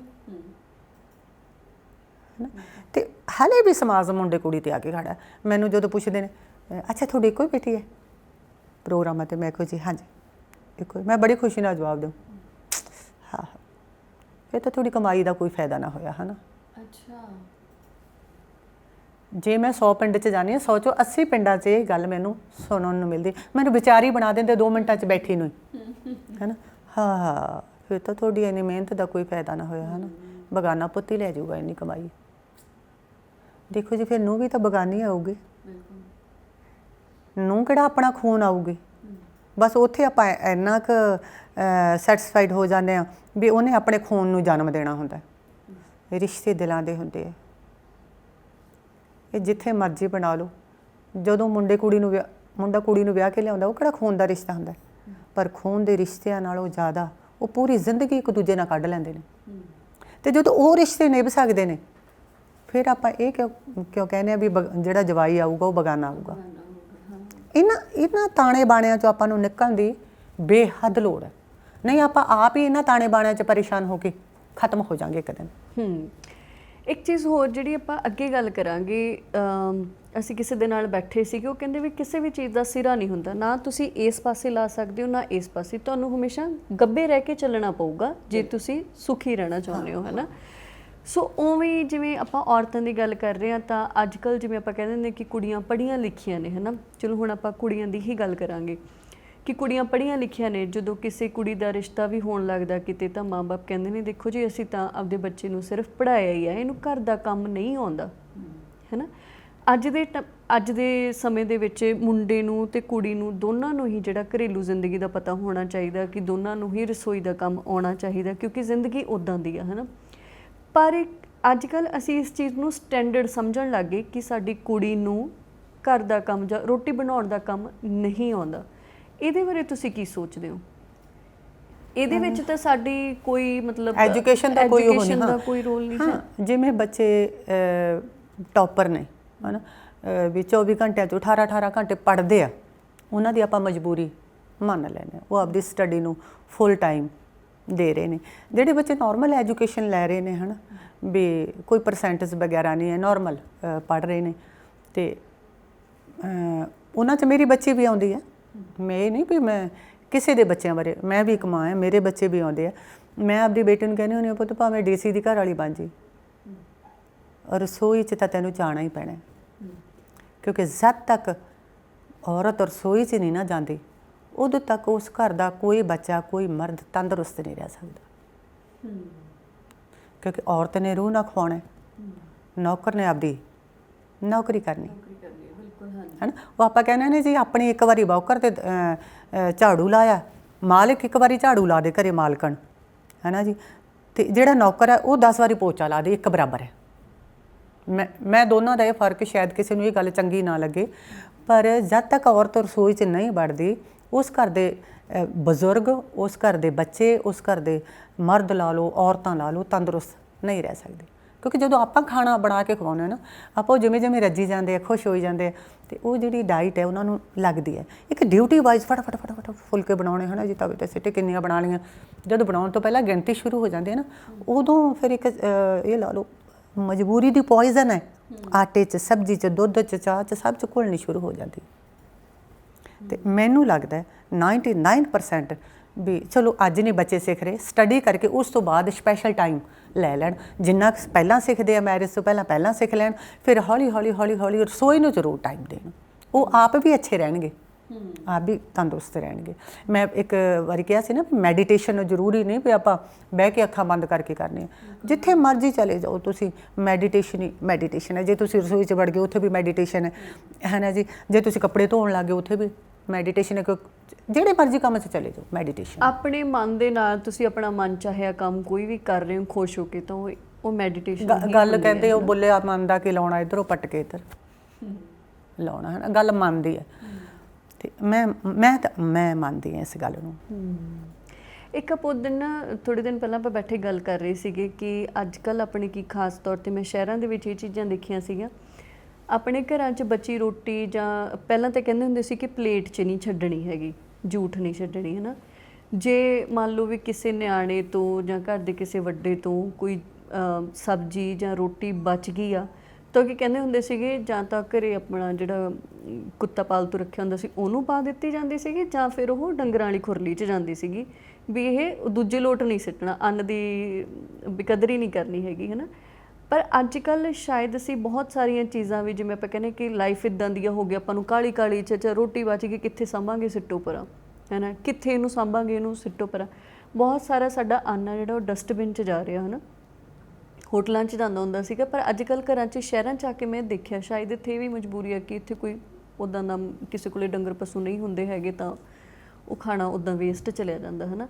ਅਤੇ ਇਹਦੇ 'ਤੇ ਤੁਸੀਂ ਬੜੀ ਸੋਹਣੀ ਗੱਲ ਸਮਝਾਉਂਦੇ ਹੁੰਦੇ ਆ ਕਿ ਜਿਹੜੀਆਂ ਬਰਕਤਾਂ ਰੁੱਸ ਜਾਂਦੀਆਂ ਨੇ ਘਰਾਂ ਦੀਆਂ। ਮੈਂ ਇੱਕ ਗੱਲ ਦੱਸੀ, ਪਹਿਲਾਂ ਨਾ ਮਤਲਬ ਮੇਰੇ ਬਾਪੂ ਜੀ ਹੁੰਦੇ ਸੀ, ਮੇਰੇ ਨਾਨਾ ਜੀ, ਉਹਨਾਂ ਨੇ ਪਹਿਲੀ ਕੁਰਲੀ ਅੰਦਰ ਟਪਾ ਜਾਣੀ, ਪੂਰੀ ਮਤਲਬ ਵੱਡੀ ਸਾਰੀ ਘੁੱਟ ਭਰ ਕੇ ਕਰਕੇ, ਦੂਜੀ ਕੁਰਲੀ ਵੀ ਅੰਦਰ ਟਪਾਉਣੀ, ਤੀਜੀ ਕੁਰਲੀ ਉਹਨਾਂ ਨੇ ਬਾਹਰ ਸੁੱਟਣੀ। ਸਾਨੂੰ ਬੜੀ ਪਰੇਸ਼ਾਨੀ ਹੁੰਦੀ, ਅਸੀਂ ਛੋਟੇ ਹੁੰਦੇ, ਵੀ 2 ਕੁਰਲੀਆਂ ਬਾਪੂ ਜੀ ਅੰਦਰ ਲੈ ਕੇ ਜਾਂਦੇ, ਅਤੇ ਤੀਜੀ ਕੁਰਲੀ ਹੈ ਜਿਹੜੀ ਉਹ ਬਾਹਰ ਸਿੱਟਦੇ ਆ। ਹੌਲੀ ਇਸ ਮੋੜ 'ਤੇ ਆ ਕੇ ਪਤਾ ਲੱਗਿਆ ਵੀ ਜਦੋਂ ਆਪਾਂ ਖਾਣਾ ਖਾਂਦੇ ਹਾਂ, ਜਿਹੜਾ ਫੂਡ, ਅਨਾਜ ਦੇ ਦਾਣੇ ਆਪਣੇ ਜੜ੍ਹਾਂ 'ਚ ਰਹਿ ਜਾਂਦੇ ਆ, ਉਹ ਬਜ਼ੁਰਗ ਇੰਨੇ ਸਿਆਣੇ ਹੁੰਦੇ ਸੀ ਵੀ ਉਹਨੂੰ ਵੀ ਕੁਰਲੀ ਰਾਹੀਂ ਆਪਦੇ ਅੰਦਰ ਲੈ ਜਾਂਦੇ ਸੀ। 2 ਕੁਰਲੀਆਂ ਰਾਹੀਂ ਆਪਣੇ ਟੀਥ, ਆਪਣੇ ਦੰਦ ਸਾਫ਼ ਹੋ ਗਏ, ਅੰਦਰ ਚਲਿਆ ਗਿਆ ਫੂਡ। ਤੀਜੀ ਕੁਰਲੀ ਉਹ ਆਪਦੀ ਮਨ ਦੀ ਸੈਟਿਸਫੈਕਸ਼ਨ ਲਈ ਬਾਹਰ ਕਰ ਦਿੰਦੇ ਸੀ। ਗੱਲ ਅੰਨ ਦੀ ਕਰੀਏ, ਨਰਾਦਰ ਤੋਂ ਹਟ ਕੇ ਆਪਣੀ ਬੱਚਤ ਵੀ ਹੈ, ਕਿਉਂਕਿ ਅੱਜ ਕੱਲ੍ਹ ਮਹਿੰਗਾਈ ਬਹੁਤ ਆ।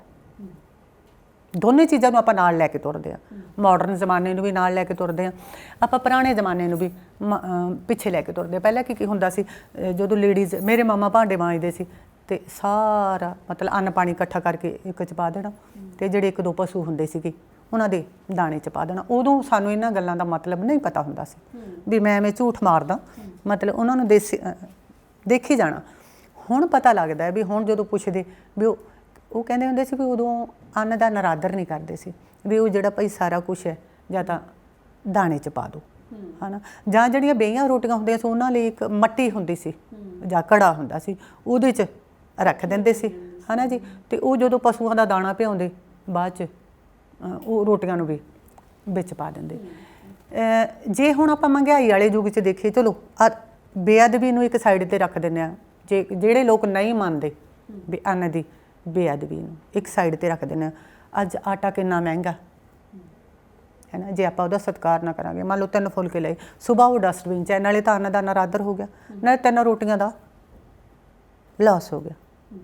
ਮੈਂ ਆਪਣੇ ਘਰ ਇਹ ਚੀਜ਼ ਨਹੀਂ ਹੋਣ ਦਿੰਦੀ ਬਿਲਕੁਲ ਵੀ। ਇਹ ਚੀਜ਼ ਨੂੰ ਮੇਰੀ ਨੂੰ ਮਾੜੀ ਸਮਝ ਲਓ, ਮੇਰੀ ਮਾੜੀ ਨੀਅਤ ਸਮਝ ਲਓ, ਹੈ ਨਾ। ਵੀ ਕੋਈ ਵੀ ਇਸ ਗੱਲ ਨੂੰ ਸੁਣਦਾ, ਮੇਰੀ ਇਸ ਗੱਲ ਨੂੰ ਉਹ ਆਪਦੀ ਸੋਚ ਮੁਤਾਬਕ ਜਿਹੜਾ ਮਰਜ਼ੀ ਰੂਪ ਦੇ ਸਕਦਾ। ਇਹ ਨਹੀਂ ਹੈ ਵੀ ਮੇਡ ਨਹੀਂ ਹੈ ਪਰਮਾਤਮਾ ਦੇ ਬਖਸ਼ੇ ਦਿੱਤੇ ਹੋਏ ਆ, ਪਰ ਮੈਂ ਉਹਨਾਂ ਦੇ ਸਿਰ 'ਤੇ ਸਵਾਰ ਰਹਿੰਦੀ ਹਾਂ। ਜਿਹੜਾ ਸੂੜਾ ਹੁੰਦਾ ਜਦੋਂ ਆਪਾਂ ਰੋਟੀ ਵੇਲਦੇ ਹਾਂ, ਅਸੀਂ ਥੱਲੇ ਪਾਉਣਾ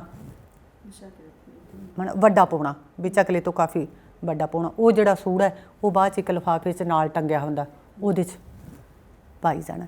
ਉਹਦੇ ਨਾਲ ਇੱਕ ਤਾਂ ਮੰਨ ਲਓ ਉਹ ਆਪਾਂ ਅੰਨ ਬਣਾ ਲਿਆ, ਬਚਾ ਲਿਆ, ਉਹ ਜਾਂ ਤਾਂ ਕਿਸੇ ਦੇ ਪੇਟ 'ਚ ਚਲਿਆ ਜਾਂਦਾ, ਉਹ ਵੀ ਆਪਾਂ ਨੂੰ ਪੁੰਨ ਹੈ ਨਾ। ਇੱਕ ਉਹਦਾ ਨਰਾਦਰ ਨਹੀਂ ਹੁੰਦਾ। ਇੱਕ ਆਪਣੀ ਜਿਹੜੀ ਵੇਸਟ ਆਫ ਮਨੀ ਹੈ, ਦੇਖੋ ਅੱਜ ਕਿੰਨੀ ਮਹਿੰਗਾਈ ਆ।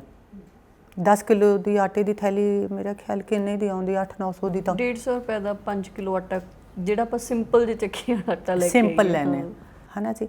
ਤੇ ਇਹ ਤਾਂ ਕਹਿੰਦੇ ਹੁਣ ਧਰਮ ਕਰਮ ਤੇ ਬੱਚਤ ਫਿਰ ਇਕੱਠੀਆਂ ਹੀ ਚੱਲਦੀਆਂ ਨੇ, ਜੇ ਆਪਾਂ ਥੋੜ੍ਹੇ ਜਿਹੇ ਦਿਮਾਗ ਨਾਲ ਚੱਲ ਲਈਏ। ਤੇ ਮੈਂ ਨਹੀਂ ਮੰਨਦੀ ਵੀ ਜਿਹੜੀ ਅੰਨ ਦਾ ਜਿਹੜਾ ਨਰਾਦਰ ਹੈ ਉਹ ਕੀਤਾ ਜਾਵੇ। ਇੱਕ ਮੈਨੂੰ ਆਏ ਹੁੰਦਾ ਵੀ ਸਬਜ਼ੀ ਪਹਿਲਾਂ ਥੋੜ੍ਹੀ ਪਵਾ ਲਓ, ਦੂਜੀ ਵਾਰ ਪਾਈ ਜਾਊਗੀ, ਹੈ ਨਾ। ਮੈਂ ਹਮੇਸ਼ਾ ਕਹਿੰਦੀ ਹੁੰਦੀ ਵੀ ਉਹਨਾਂ ਨੂੰ ਪੁੱਛ ਕੇ ਜਾ ਕੇ ਦੇਖੋ ਜਿਨ੍ਹਾਂ ਨੂੰ ਨਹੀਂ ਮਿਲਦਾ। ਕਈ ਵਾਰ ਆਪਾਂ ਨਾ ਹੋਟਲ 'ਚ ਜਾਂਦੇ ਹਾਂ, ਫਟਾਫਟ ਔਡਰ ਕਰੀ ਜਾਂਦੇ ਹਾਂ, ਫਿਰ ਅੱਧੀਆਂ ਪਲੇਟਾਂ ਛੱਡ ਕੇ ਆਪਾਂ ਉੱਥੋਂ ਖੜੇ ਹੋ ਜਾਂਦੇ ਹਾਂ। ਉਹ ਆਪਾਂ ਟੌਰ ਸਮਝਦੇ, ਅਸੀਂ ਚੀਜ਼ ਛੱਡਤੀ, ਪਰ ਉੱਥੇ ਪਰਮਾਤਮਾ ਖਫਾ ਹੋ ਜਾਂਦਾ। ਉੱਥੇ ਆਪਣਾ ਘਮੰਡ ਤੇ ਆਪਣਾ ਐਟੀਟਿਊਡ ਸਮਝਦਾਰ ਬੰਦੇ ਨੂੰ ਹੋ ਜਾਂਦਾ। ਬਿਲਕੁਲ, ਜਿਵੇਂ ਮੈਂ ਪਹਿਲਾਂ ਕਿਹਾ ਕਿ ਔਰਤ ਦੀ ਗੱਲ ਕਰਨ ਦਾ ਮਤਲਬ ਫੈਮਿਨਿਜ਼ਮ ਨਹੀਂ ਹੁੰਦਾ।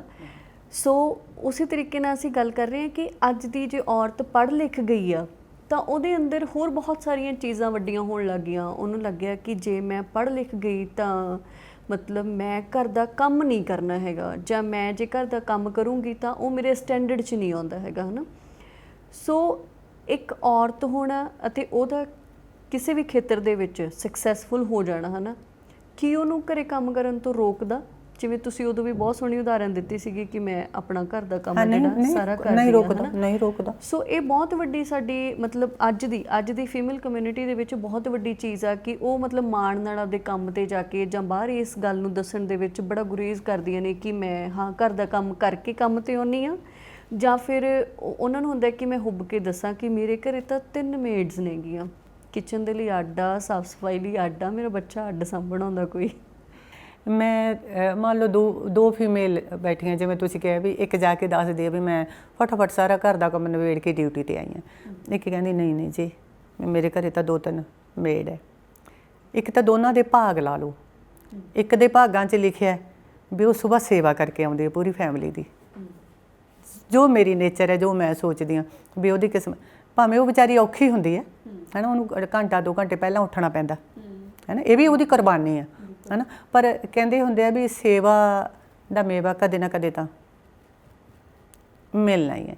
ਅਤੇ ਬਾਕੀ ਜਿਹੜੀ ਗੱਲ ਤੁਸੀਂ ਇਹ ਕਹੀ ਹੈ ਵੀ ਕਈ ਲੇਡੀਜ਼ ਕਹਿੰਦੀਆਂ ਨੇ ਵੀ ਸਾਡੇ ਮੇਡ ਹੈ, ਵੀ ਕੰਮ ਨੂੰ ਮਤਲਬ ਉਹ ਸਮਝਦੀਆਂ ਵੀ ਸਾਡੀ ਸ਼ਾਨ ਦੇ ਖਿਲਾਫ ਹੈ। ਉਹਨਾਂ ਲੇਡੀਜ਼ ਦੇ ਮੈਂ ਹੱਕ 'ਚ ਹਾਂ ਜਿਨ੍ਹਾਂ ਨੂੰ ਟਾਈਮ ਨਹੀਂ ਮਿਲਦਾ, ਉਹਨਾਂ ਦੀ ਜੋਬ ਹੀ ਇੰਨੀ ਹੈ ਵੀ ਉਹ ਵਿਚਾਰੀਆਂ ਨੂੰ ਸੌਣ ਦਾ ਟਾਈਮ ਨਹੀਂ ਮਿਲਦਾ। ਮੇਡ ਉਹਨਾਂ ਦੀ ਮਜਬੂਰੀ ਹੈ, ਕੰਫਰਟੇਬਲ ਰਹਿਣ ਲਈ, ਆਪਦੇ ਸਰੀਰ ਨੂੰ, ਬ੍ਰੇਨ ਨੂੰ ਆਰਾਮ ਦੇਣ ਲਈ ਉਹਨਾਂ ਦੀ ਮਜਬੂਰੀ ਹੈ। ਉਹਨਾਂ ਦੇ ਨਾਲ ਮੈਂ ਸਹਿਮਤ ਹਾਂ, ਪਰ ਜਿਨ੍ਹਾਂ ਕੋਲ ਟਾਈਮ ਹੈ ਉਹ ਸ਼ੋਅ ਅਪ ਲਈ ਮੇਡ ਨਾ ਰੱਖਣ। ਹਾਂ, ਕੋਈ ਬਾਡੀ ਪ੍ਰੋਬਲਮ ਹੈ ਉਹ ਮੇਡ ਰੱਖ ਸਕਦੇ ਹੈ ਨਾ, ਮੇਡ ਰੱਖਣਾ ਕੋਈ ਗੁਨਾਹ ਨਹੀਂ ਹੈ ਨਾ।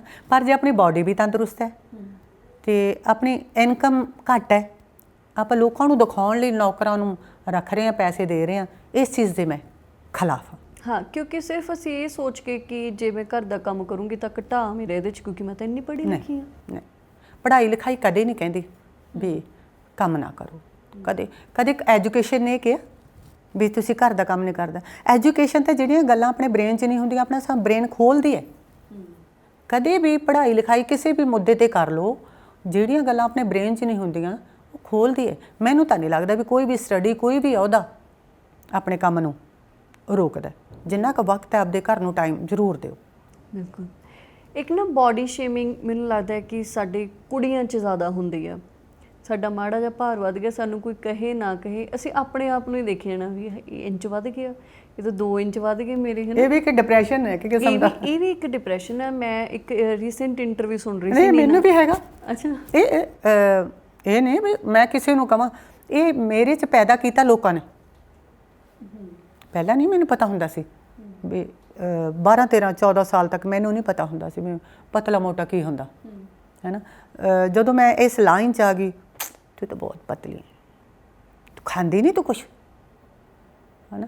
ਕਹਿੰਦੇ ਕੁਛ ਕੁ ਚੀਜ਼ਾਂ ਆਪਣੇ ਬ੍ਰੇਨ 'ਚ ਨਹੀਂ ਹੁੰਦੀਆਂ, ਕਹਿ ਕੇ ਮਾਨਸਿਕ ਰੋਗੀ ਆਪਾਂ ਨੂੰ ਆਲਾ ਦੁਆਲਾ ਕਰ ਦਿੰਦਾ, ਹੈ ਨਾ। ਇਹ ਕੁੜੀਆਂ ਦਾ ਕਸੂਰ ਨਹੀਂ ਮੈਂ ਮੰਨਦੀ, ਜਿਹੜੀਆਂ ਵਿਚਾਰੀਆਂ ਥੋੜ੍ਹੇ ਜਿਹੇ ਮੋਟਾਪੇ ਦਾ ਬੋਝ ਵੀ ਲੈ ਜਾਂਦੀਆਂ, ਥੋੜ੍ਹੇ ਜਿਹੇ ਪਤਲੇ ਦਾ, ਉਹਨਾਂ ਦਾ ਆਲਾ ਦੁਆਲਾ ਹੀ ਇਸ ਗੱਲ 'ਤੇ ਕੇਂਦਰਿਤ ਰਹਿ ਗਿਆ ਵੀ ਨਾ ਤਾਂ ਇੰਚ ਵਧਣਾ ਚਾਹੀਦਾ, ਨਾ ਇੰਚ ਘਟਣਾ ਚਾਹੀਦਾ। ਜੇ ਮਾਸ ਨਾਲ ਹੀ ਖੂਬਸੂਰਤੀ ਹੁੰਦੀ, ਹੈ ਨਾ ਜੀ, ਇੰਚਾਂ ਨਾਲ ਹੀ ਖੂਬਸੂਰਤੀ ਤੋਲੀ ਜਾਂਦੀ, ਇੰਚਾਂ ਨਾਲ ਹੀ ਪ੍ਰੋਗਰੈਸ ਤੋਲੀ ਜਾਂਦੀ, ਇੰਚਾਂ ਨਾਲ ਹੀ ਤਰੱਕੀ ਤੋਲੀ ਜਾਂਦੀ, ਅਤੇ ਅੱਜ ਕਲਪਨਾ ਚਾਵਲਾ ਵਰਗੀਆਂ ਤਾਂ ਫਿਰ ਉੱਥੇ ਤਾਂ ਤੱਕ ਪਹੁੰਚਦੀਆਂ ਹੀ ਨਾ। PT ਊਸ਼ਾ, ਹੈ ਨਾ। ਇਹ ਆਪਾਂ ਇਹਨਾਂ ਚੀਜ਼ਾਂ 'ਚੋਂ ਬਾਹਰ ਨਿਕਲ ਜਾਓ। ਕਿ ਮੈਂ ਹਮੇਸ਼ਾ ਕਹਿੰਦੀ ਹੁੰਦੀ ਵੀ ਗੱਦੀ ਖੂਬਸੂਰਤ ਹੋਣੀ ਚਾਹੀਦੀ ਹੈ। ਤੁਹਾਡੀ ਗੱਦੀ ਨੂੰ ਲੋਕ ਸੈਲਿਊਟ ਕਰਨ, ਨਾ ਕਿ ਤੁਹਾਡੇ ਰੰਗ ਨੂੰ ਜਾਂ ਤੁਹਾਡੇ ਪਤਲੇਪਣ ਨੂੰ ਜਾਂ ਤੁਹਾਡੇ ਕੱਦ ਨੂੰ। ਇਹ ਤਾਂ ਪਰਮਾਤਮਾ ਦੀ ਬਣਾਈ ਚੀਜ਼ ਹੈ। ਉਹਨੇ ਹਰ ਇਨਸਾਨ ਨੂੰ ਆਪਦੇ ਮੁਤਾਬਕ ਪਰਫੈਕਟ ਬਣਾਇਆ। ਜੇ ਆਪਾਂ ਰੱਬ ਨੂੰ ਮੰਨਦੇ ਹਾਂ ਤਾਂ ਆਪਾਂ ਉਹਦੀ ਬਣਾਈ ਚੀਜ਼ 'ਚ ਜੇ ਆਪਾਂ ਨੁਕਸ ਕੱਢਦੇ ਹਾਂ, ਆਪਾਂ ਖੁਦ ਗੁਨਾਹਗਾਰ ਬਣਦੇ ਹਾਂ। ਆਪਾਂ ਬੱਚਾ ਪੈਦਾ ਕੀਤਾ, ਪਰਮਾਤਮਾ ਨੇ ਆਪਾਂ ਨੂੰ ਉਹ ਬੀਜ ਆਪਣੇ ਅੰਦਰ ਪਾ ਲਿਆ, ਹੈ ਨਾ। ਨੈਣ ਨਕਸ਼ ਬਣਾ ਤੇ ਕਿੰਨੀ ਤਕੜੀ ਮਸ਼ੀਨਰੀ ਬਣਾਈ ਸੀ, ਦੇਖੋ ਤੁਸੀਂ ਸੋਚੋ। ਹੈਰਾਨ ਅੰਦਰ ਹੀ ਇੱਕ ਡ੍ਰੌਪ ਤੋਂ ਇਹਨੇ ਤਕੜੀ ਮਸ਼ੀਨਰੀ ਬਣਾਈ, ਜਿਹਦਾ ਇਲਾਜ, ਉਸ ਮਸ਼ੀਨਰੀ ਦਾ ਇਲਾਜ ਕਰਨ ਲਈ ਡਾਕਟਰਾਂ ਨੂੰ ਵਰੇ ਲੱਗ ਜਾਂਦੇ ਨੇ। ਤੁਸੀਂ ਸੋਚੋ ਦੁਨੀਆ ਦੇ ਕਿੰਨੇ ਸਾਇੰਸਦਾਨ, ਕਿੰਨੇ ਡਾਕਟਰ ਲੱਗੇ ਹੋਏ ਨੇ ਇਸ ਮਸ਼ੀਨਰੀ ਨੂੰ ਬਚਾਉਣ ਲਈ, ਪਰ ਹੱਥ ਕਿਸੇ ਦੇ ਹਾਲੇ ਕੁਝ ਵੀ ਨਹੀਂ ਆਇਆ। ਕਰੋਨਾ ਨੇ ਸਾਬਤ ਕਰਤਾ, ਕਰੋਨਾ ਨੇ ਸਾਬਤ ਕਰਤਾ ਵੀ ਪਰਮਾਤਮਾ ਹੈਗਾ। ਐਜੂਕੇਸ਼ਨ ਵੀ ਲਓ, ਉਹਦੀ ਬਣਾਈ ਚੀਜ਼ ਨੂੰ ਰਿਪੇਅਰ ਕਰਨ ਦਾ ਵੀ ਹੱਕ ਰੱਖੋ, ਪਰ ਉਹਦਾ ਸ਼ੁਕਰੀਆ ਅਦਾ ਕਰਨਾ ਵੀ ਕਦੇ ਨਾ ਭੁੱਲੋ। ਮੈਂ ਨਹੀਂ ਮੰਨਦੀ ਮੋਟਾ ਆਪਦੀ ਥਾਂ 'ਤੇ, ਪਤਲਾ ਆਪਦੀ ਥਾਂ 'ਤੇ, ਗੋਰਾ ਆਪਦੀ ਥਾਂ 'ਤੇ, ਕਾਲਾ ਆਪਦੀ ਥਾਂ 'ਤੇ। ਬਸ ਆਪਦੇ ਗੁਣਾਂ ਨੂੰ ਖੂਬਸੂਰਤ ਰੱਖੋ। ਜੇ ਆਪਾਂ ਗੋਰੇ ਹਾਂ, ਇਹ ਤਾਂ ਕਿਤੇ ਨਾ ਕਿਤੇ ਛਾਈਆਂ ਪੈ ਹੀ ਜਾਣੀਆਂ। ਜੇ ਆਪਾਂ ਕਾਲੇ ਹਾਂ ਤਾਂ ਵੀ ਕੋਈ ਫਰਕ ਨਹੀਂ ਪੈਂਦਾ, ਹੈ ਨਾ। ਤੁਸੀਂ ਕਦੇ ਦੇਖੋ ਵੱਡੇ ਵੱਡੇ ਮੌਲਾਂ 'ਚ ਜਾ ਕੇ ਦੇਖੋ, ਮਾਡਲਿੰਗ ਵਾਲੀਆਂ ਵੱਡੀਆਂ ਪਿਕਚਰ ਲੱਗੀਆਂ ਹੁੰਦੀਆਂ ਉੱਥੇ। ਅਤੇ ਆਹ ਜਿਹੜੇ ਸਾਊਥ ਦੇ ਹੁੰਦੇ ਨੇ, ਅਫਰੀਕੀ ਜਿਹਨਾਂ ਨੂੰ ਆਪਾਂ ਕਹਿੰਦੇ ਕੀ ਕਹਿੰਦੇ ਨੇ, ਉਹਨਾਂ ਦੀ ਗੋਰਿਆਂ ਦੇ ਨਾਲ ਬਰਾਬਰ ਮਾਡਲਿੰਗ ਹੁੰਦੀ ਹੈ। ਨਾਲ ਹੀ ਉਨੀ ਬਲੈਕ ਰੰਗ ਦੀ ਕੁੜੀ ਖੜੀ ਹੁੰਦੀ ਹੈ, ਨਾਲ ਹੀ ਉਨੀ ਗੋਰੇ ਰੰਗ ਦੀ ਕੁੜੀ ਖੜੀ ਹੁੰਦੀ ਹੈ। ਉਹਨਾਂ ਨੇ ਇਹ ਭੇਦਭਾਵ ਮਿਟਾਏ ਹੋਏ ਹੈ, ਉਹ ਸਿਰਫ ਉਹਨਾਂ ਦੇ ਗੁਣਾਂ ਤੱਕ ਜਾਂਦੇ। ਅਤੇ ਇਹ ਮੇਰੀ ਬੇਨਤੀ ਹੈ ਵੀ ਰਾਜੇ, ਤੁਸੀਂ ਮੋਟੇ ਹੋ, ਤੁਸੀਂ ਪਤਲੇ ਹੋ, ਸਿਰਫ ਆਪਦੀ ਸਿਹਤ ਲਈ ਆਪਦਾ ਵੇਟ ਕੰਟਰੋਲ ਕਰੋ, ਲੋਕਾਂ ਨੂੰ ਦਿਖਾਉਣ ਲਈ ਨਹੀਂ। ਜਿੰਨੇ ਕੁ ਵੇਟ ਨਾਲ ਆਪਾਂ ਤੰਦਰੁਸਤ ਰਹਿ ਸਕਦੇ ਹਾਂ, ਹੈ ਨਾ, ਜਿਹਦੇ ਨਾਲ ਆਪਾਂ ਨੂੰ ਕੋਈ ਬਾਡੀ ਦੀ ਪ੍ਰੋਬਲਮ ਨਾ ਆਵੇ। ਬਾਕੀ ਜੇ ਤੁਸੀਂ ਆਪਦੇ ਵੇਟ ਨਾਲ ਤੰਦਰੁਸਤ ਹੋ, ਭਾਵੇਂ ਤੁਸੀਂ ਪਤਲੇ ਹੋ, ਭਾਵੇਂ ਮੋਟੇ ਹੋ, ਫਿਰ ਇਹਨਾਂ ਚੀਜ਼ਾਂ ਨੂੰ ਬੋਝ ਨਾ ਬਣਾਓ। ਇੱਕ ਦਿਨ ਇਹੀ ਚੀਜ਼ਾਂ ਤੁਹਾਨੂੰ ਮਾਨਸਿਕ ਰੋਗੀ ਕਰ ਦੇਣਗੀਆਂ। ਕਿਉਂਕਿ ਅਸੀਂ ਬਹੁਤ ਵੱਡਾ ਬਣਾ ਲੈਂਦੇ ਹਾਂ। ਹੋ ਸਕਦਾ ਸਾਡੇ 'ਚ ਕੋਈ ਕਲਾ ਇੱਦਾਂ ਦੀ ਹੋਵੇ, ਪਰ ਸਾਰਾ ਧਿਆਨ ਜਦੋਂ ਸਾਡਾ ਆਪਣੀ ਬੋਡੀ ਵੱਲ ਰਹਿੰਦਾ। ਮੈਂ ਰੀਸੈਂਟ ਨੀਨਾ ਗੁਪਤਾ ਹੋਰਾਂ ਦੀ ਇੱਕ ਇੰਟਰਵਿਊ ਸੁਣ ਰਹੀ ਸੀ। ਉਹ ਕਹਿੰਦੀ ਸੀਗੀ ਵੀ ਸਾਨੂੰ ਨਾ ਇਹ ਮਤਲਬ ਪਰਫੈਕਟ ਸ਼ੇਪ ਵਾਲੇ ਚੱਕਰ 'ਚੋਂ ਬਾਹਰ ਆਉਣਾ ਚਾਹੀਦਾ, ਜਾਂ ਵੇਟ ਲਾਸ ਵਾਲੇ ਚੱਕਰ 'ਚੋਂ ਬਾਹਰ ਆਉਣਾ ਚਾਹੀਦਾ। ਕਹਿੰਦੀ ਹਾਂ, ਅਨਲੈਸ ਵੀ ਤੁਹਾਨੂੰ ਕੋਈ ਬਿਮਾਰੀ ਨਹੀਂ ਆ। ਜੇ ਤੁਸੀਂ ਤੰਦਰੁਸਤ ਹੋ, ਤੁਹਾਨੂੰ ਕੋਈ ਬਿਮਾਰੀ ਨਹੀਂ ਆ, ਤਾਂ ਤੁਹਾਨੂੰ ਮੋਟੇ ਜਾਂ ਪਤਲੇ ਹੋਣ ਵਾਲੇ ਗੇਮ 'ਚੋਂ ਬਾਹਰ ਆਉਣਾ ਚਾਹੀਦਾ। ਨੀਨਾ ਗੁਪਤਾ ਜੀ ਦੀ ਗੱਲ ਕੀਤੀ, ਮੈਂ ਬਹੁਤ ਤਕੜੀ ਫੈਨ ਆ ਉਹਨਾਂ ਦੀ, ਹੈ ਨਾ। ਉਹਨਾਂ ਦੀ ਬੇਟੀ ਮਸਾਵਾ, ਦੇਖੋ ਉਹਦਾ ਬ੍ਰਾਂਡ ਹੁਣ ਪੂਰੀ ਦੁਨੀਆ 'ਚ ਹੈ। ਕਹਿੰਦੇ ਮੇਰੀ ਬੇਟੀ ਨੇ ਮੈਨੂੰ ਕਿਹਾ ਵੀ ਮੈਂ ਫਿਲਮਾਂ 'ਚ ਜਾਣਾ। ਕਹਿੰਦੀ ਮੈਂ ਉਹਨੂੰ ਇੱਕੋ ਹੀ ਗੱਲ ਕਹੀ, ਹਾਲੀਵੁੱਡ 'ਚ ਤਾਂ ਭਾਵੇਂ ਚਲੀ ਜਾ, ਬਾਲੀਵੁੱਡ 'ਚ ਤਾਂ ਹਲੇ ਵੀ ਗੋਰੇ ਕਾਲੇ ਰੰਗਾਂ ਦਾ ਭੇਦਭਾਵ, ਨੈਣ ਨਕਸ਼ਾਂ ਦਾ ਭੇਦਭਾਵ ਹਲੇ ਵੀ ਹੈਗਾ। ਕਹਿੰਦੀ ਥੈਂਕ ਗੋਡ, ਕਹਿੰਦੀ ਮਤਲਬ ਮੇਰੀ ਬੇਟੀ ਨੇ ਮੇਰੀ ਗੱਲ ਮੰਨ ਲਈ। ਕਿ ਮੈਂ ਕਿਹਾ ਵੀ ਫਿਲਮ ਇੰਡਸਟਰੀ ਤੋਂ ਜਿਹੜਾ ਦੂਜਾ ਤੇਰਾ ਸ਼ੌਕ ਕਿਹੜਾ, ਉਹਨੇ ਡਰੈਸ ਡਿਜ਼ਾਈਨਰ ਤੇ ਆ ਜੋ ਮੇਕਅਪ ਪ੍ਰੋਡਕਟ ਨੇ ਮਸਾਵਾ, ਤੇ ਤੁਸੀਂ ਇਹ ਦੇਖ ਲਓ ਵੀ ਹੁਣ ਪੂਰੇ ਵਰਲਡ ਦੇ ਅੰਦਰ ਛਾਈ ਹੋਈ। ਤੇ ਫਿਰ ਸੋਹਣਾ ਕੌਣ ਹੋਇਆ? ਤਰੱਕੀ ਕਰਨ ਵਾਲੀ ਸ਼ਖਸੀਅਤ ਹਮੇਸ਼ਾ ਖੂਬਸੂਰਤ ਹੁੰਦੀ ਹੈ। ਸੋ ਐਟ ਦ ਐਂਡ ਤੁਸੀਂ ਕੀ ਕਹਿਣਾ ਚਾਹੋਗੇ ਸੁਸਾਇਟੀ ਨੂੰ, ਜਾਂ ਫਿਰ ਖਾਸ ਤੌਰ 'ਤੇ ਸਾਡੀਆਂ ਔਰਤਾਂ ਨੂੰ, ਵੀ ਜ਼ਿੰਦਗੀ ਨਾ ਤਾਂ ਐ ਹੋ ਸਕਦੀ ਹੈ ਨਾ ਐ ਹੋ ਸਕਦੀ ਹੈ, ਜ਼ਿੰਦਗੀ ਹਮੇਸ਼ਾ ਐ ਹੋ ਸਕਦੀ ਹੈ, ਬੈਲੈਂਸ ਦੇ ਵਿੱਚ ਹੋ ਸਕਦੀ ਹੈ। ਤਾਂ ਉਹਦੇ ਵਿੱਚ ਇਹ ਨਹੀਂ ਗਾ ਕਿ ਅਸੀਂ ਹੁਣ ਜਿਵੇਂ ਰੌਲਾ ਪਾਉਂਦੇ ਹਾਂ ਕਿ ਸਾਨੂੰ ਬਰਾਬਰ ਦੇ ਅਧਿਕਾਰ ਦਿਓ। ਇੱਕ ਗੱਲ ਮੈਂ ਹੋਰ ਤੁਹਾਡੇ ਨਾਲ ਕਰਨਾ ਚਾਹੁੰਦੀ ਸੀ ਕਿ ਅਸੀਂ ਹਮੇਸ਼ਾ ਕਹਿੰਦੇ ਹਾਂ ਕਿ ਮੇਰੇ ਘਰਦਿਆਂ ਨੇ ਮੈਨੂੰ ਪੁੱਤਾਂ ਵਾਂਗੂ ਪਾਲਿਆ, ਜਾਂ ਮੇਰੇ ਘਰਦਿਆਂ ਨੇ ਮੈਨੂੰ ਮੁੰਡਿਆਂ ਵਾਂਗੂ ਰੱਖਿਆ, ਹੈ ਨਾ। ਅਸੀਂ ਮਤਲਬ ਕੁੜੀ ਹੋਣਾ ਸਾਨੂੰ ਕਿਉਂ ਨਹੀਂ ਵਧੀਆ ਲੱਗਦਾ? ਬਹੁਤ ਸਾਰੀਆਂ ਮੈਨੂੰ ਬਹੁਤ ਵਧੀਆ ਸਵਾਲ ਕੀਤਾ, ਜਿਹਦੇ 'ਚ ਹਜ਼ਾਰਾਂ ਜਵਾਬ ਲੁਕੇ ਹੋਏ ਨੇ। ਸਵਾਲ ਤੁਸੀਂ ਪੂਰਾ ਕਰੋ। ਇਹੀ ਸਵਾਲ ਸੀ ਮੇਰਾ, ਵੀ ਅਸੀਂ ਜਦੋਂ ਗੱਲ ਕਰਦੇ ਹਾਂ ਵੀ ਚਲੋ ਆਪਾਂ ਗੱਲ ਕਰਦੇ ਹਾਂ ਕਿ ਔਰਤ ਦੀ ਗੱਲ ਹੋਣੀ ਚਾਹੀਦੀ ਆ, ਔਰਤ ਨੂੰ ਵੱਡਾ ਦਿਖਾਓ, ਔਰਤ ਨੂੰ ਵੀ ਇਕੁਐਲਿਟੀ ਦੇ ਵਿੱਚ ਲੈ ਕੇ ਆਓ, ਹੈ ਨਾ, ਦੂਸਰੇ ਜੈਂਡਰ ਦੇ ਬਰਾਬਰ ਲੈ ਕੇ ਆਓ, ਇਹਨਾਂ ਨੂੰ ਸਾਰੇ ਅਧਿਕਾਰ ਮਿਲਣੇ ਚਾਹੀਦੇ ਨੇ, ਇਹਨਾਂ ਨੂੰ ਹਰ ਉਹ ਆਜ਼ਾਦੀ ਹੋਣੀ ਚਾਹੀਦੀ ਹੈ ਜਿਹੜਾ ਕਿ ਮਰਦ ਇਸ ਸਮਾਜ ਦੇ ਵਿੱਚ ਰਹਿ ਕੇ ਮਾਣ ਰਿਹਾ।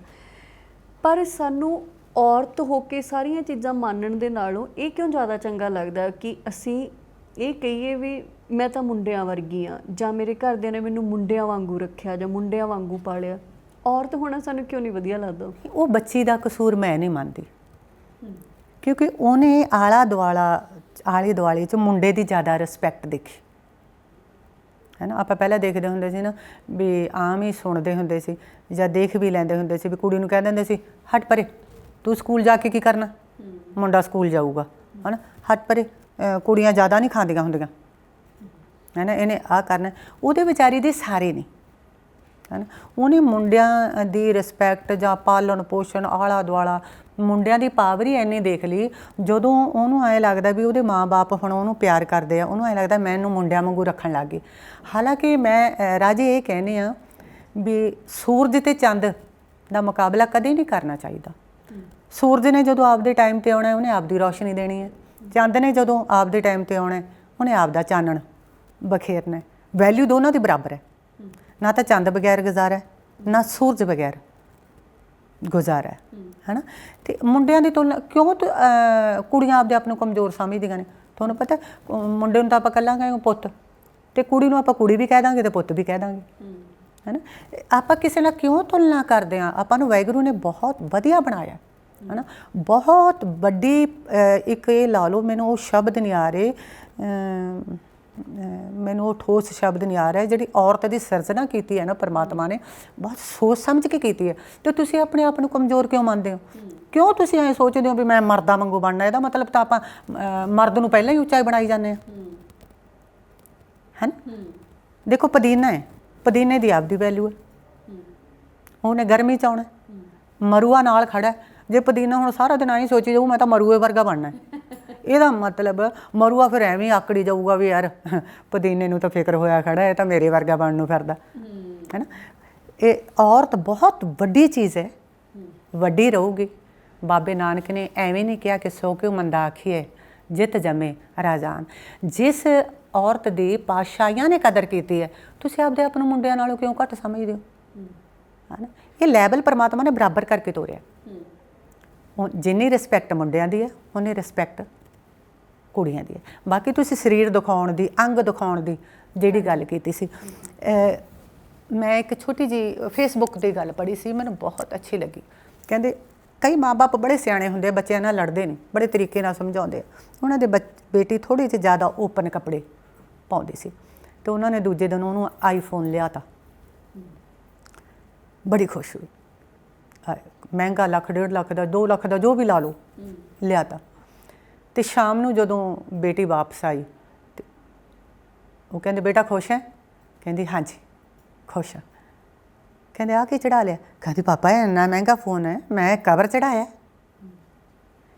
ਕਹਿੰਦਾ ਪੁੱਤ ਮੈਂ ਤੈਨੂੰ ਆਈਫੋਨ ਲਿਆ ਕੇ ਦਿੱਤਾ। ਕਹਿੰਦੀ ਵਾਕਿਆ ਪਾਪਾ ਬਹੁਤ ਮਹਿੰਗਾ ਹੈ, ਜੇ ਖਰਾਬ ਹੋ ਗਿਆ। ਕਹਿੰਦਾ ਪੁੱਤ ਇੱਕ ਆਈਫੋਨ ਲਈ ਤੂੰ ਇੰਨੀ ਪਰੇਸ਼ਾਨ ਹੈ, ਇਹ 'ਤੇ ਕਵਰ ਚੜ੍ਹਾ ਲਈ, ਅਤੇ ਮੇਰਾ ਤਾਂ ਤੂੰ ਸਭ ਕੁਝ ਹੈ।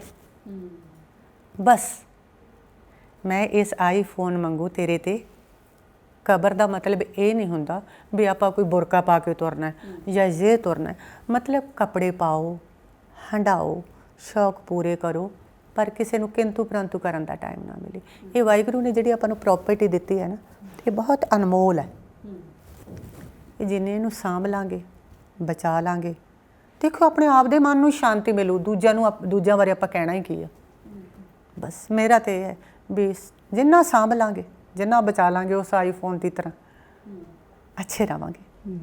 ਇਹ ਤਾਂ ਬਿਲਕੁਲ ਸਹੀ ਗੱਲ ਹੈ ਤੁਹਾਡੀ ਕਿ ਚਲੋ ਕੱਪੜੇ ਪਾਉਣਾ ਹਰ ਇੱਕ ਦਾ ਇੱਕ ਨਿੱਜੀ ਫੈਸਲਾ ਹੋ ਸਕਦਾ, ਨਿੱਜੀ ਫੈਸਲਾ। ਪਰ ਜਿਵੇਂ ਅਸੀਂ ਜਦੋਂ ਐਮਏ ਕਰਦੇ ਹੁੰਦੇ ਸੀ, ਸਾਡੇ ਇੱਕ ਪ੍ਰੋਫੈਸਰ ਨੇ, ਉਹ ਕਹਿੰਦੇ ਨੇ ਕਿ ਤੁਸੀਂ ਹਰ ਤਰ੍ਹਾਂ ਦਾ ਕੱਪੜਾ ਪਾਓ, ਪਰ ਹਰ ਤਰ੍ਹਾਂ ਦਾ ਕੱਪੜਾ ਪਾਉਣ ਲੱਗੇ ਇਹ ਧਿਆਨ ਰੱਖੋ ਕਿ ਜਿਸ ਜਗ੍ਹਾ ਤੁਸੀਂ ਜਾ ਕੇ ਕੰਮ ਕਰਨਾ, ਕੀ ਉੱਥੇ ਲੋਕਾਂ ਦਾ ਧਿਆਨ ਤੁਹਾਡੇ ਕੰਮ 'ਚ ਆ ਜਾਂ ਤੁਹਾਡੇ ਮੋਢਿਆਂ 'ਤੇ ਹੈ। ਕੀ ਬਾਤ ਹੈ ਨਾ। ਕੀ ਬਾਤ। ਸੋ ਮੈਨੂੰ ਲੱਗਦਾ ਕਿ ਉਸ ਉਮਰ ਦੇ ਵਿੱਚ ਸਾਨੂੰ ਸਮਝਾਉਣ ਦੇ ਲਈ ਸਭ ਤੋਂ ਸੋਹਣੀ ਗੱਲ ਸੀਗੀ ਉਹਨਾਂ ਦੇ ਕੋਲੇ। ਸੋ ਆਪਾਂ ਜਿਵੇਂ ਕਹਿੰਦੇ ਹੁੰਦੇ ਕਿ ਜੋ ਔਰਤ ਦੀ ਜਦੋਂ ਅਸੀਂ ਗੱਲ ਕਰਦੇ ਹਾਂ ਤਾਂ ਇਹਦਾ ਮਤਲਬ ਇਹ ਨਹੀਂ ਹੈਗਾ ਕਿ ਫੈਮਿਨਿਜ਼ਮ ਖੜਾ ਹੋ ਗਿਆ।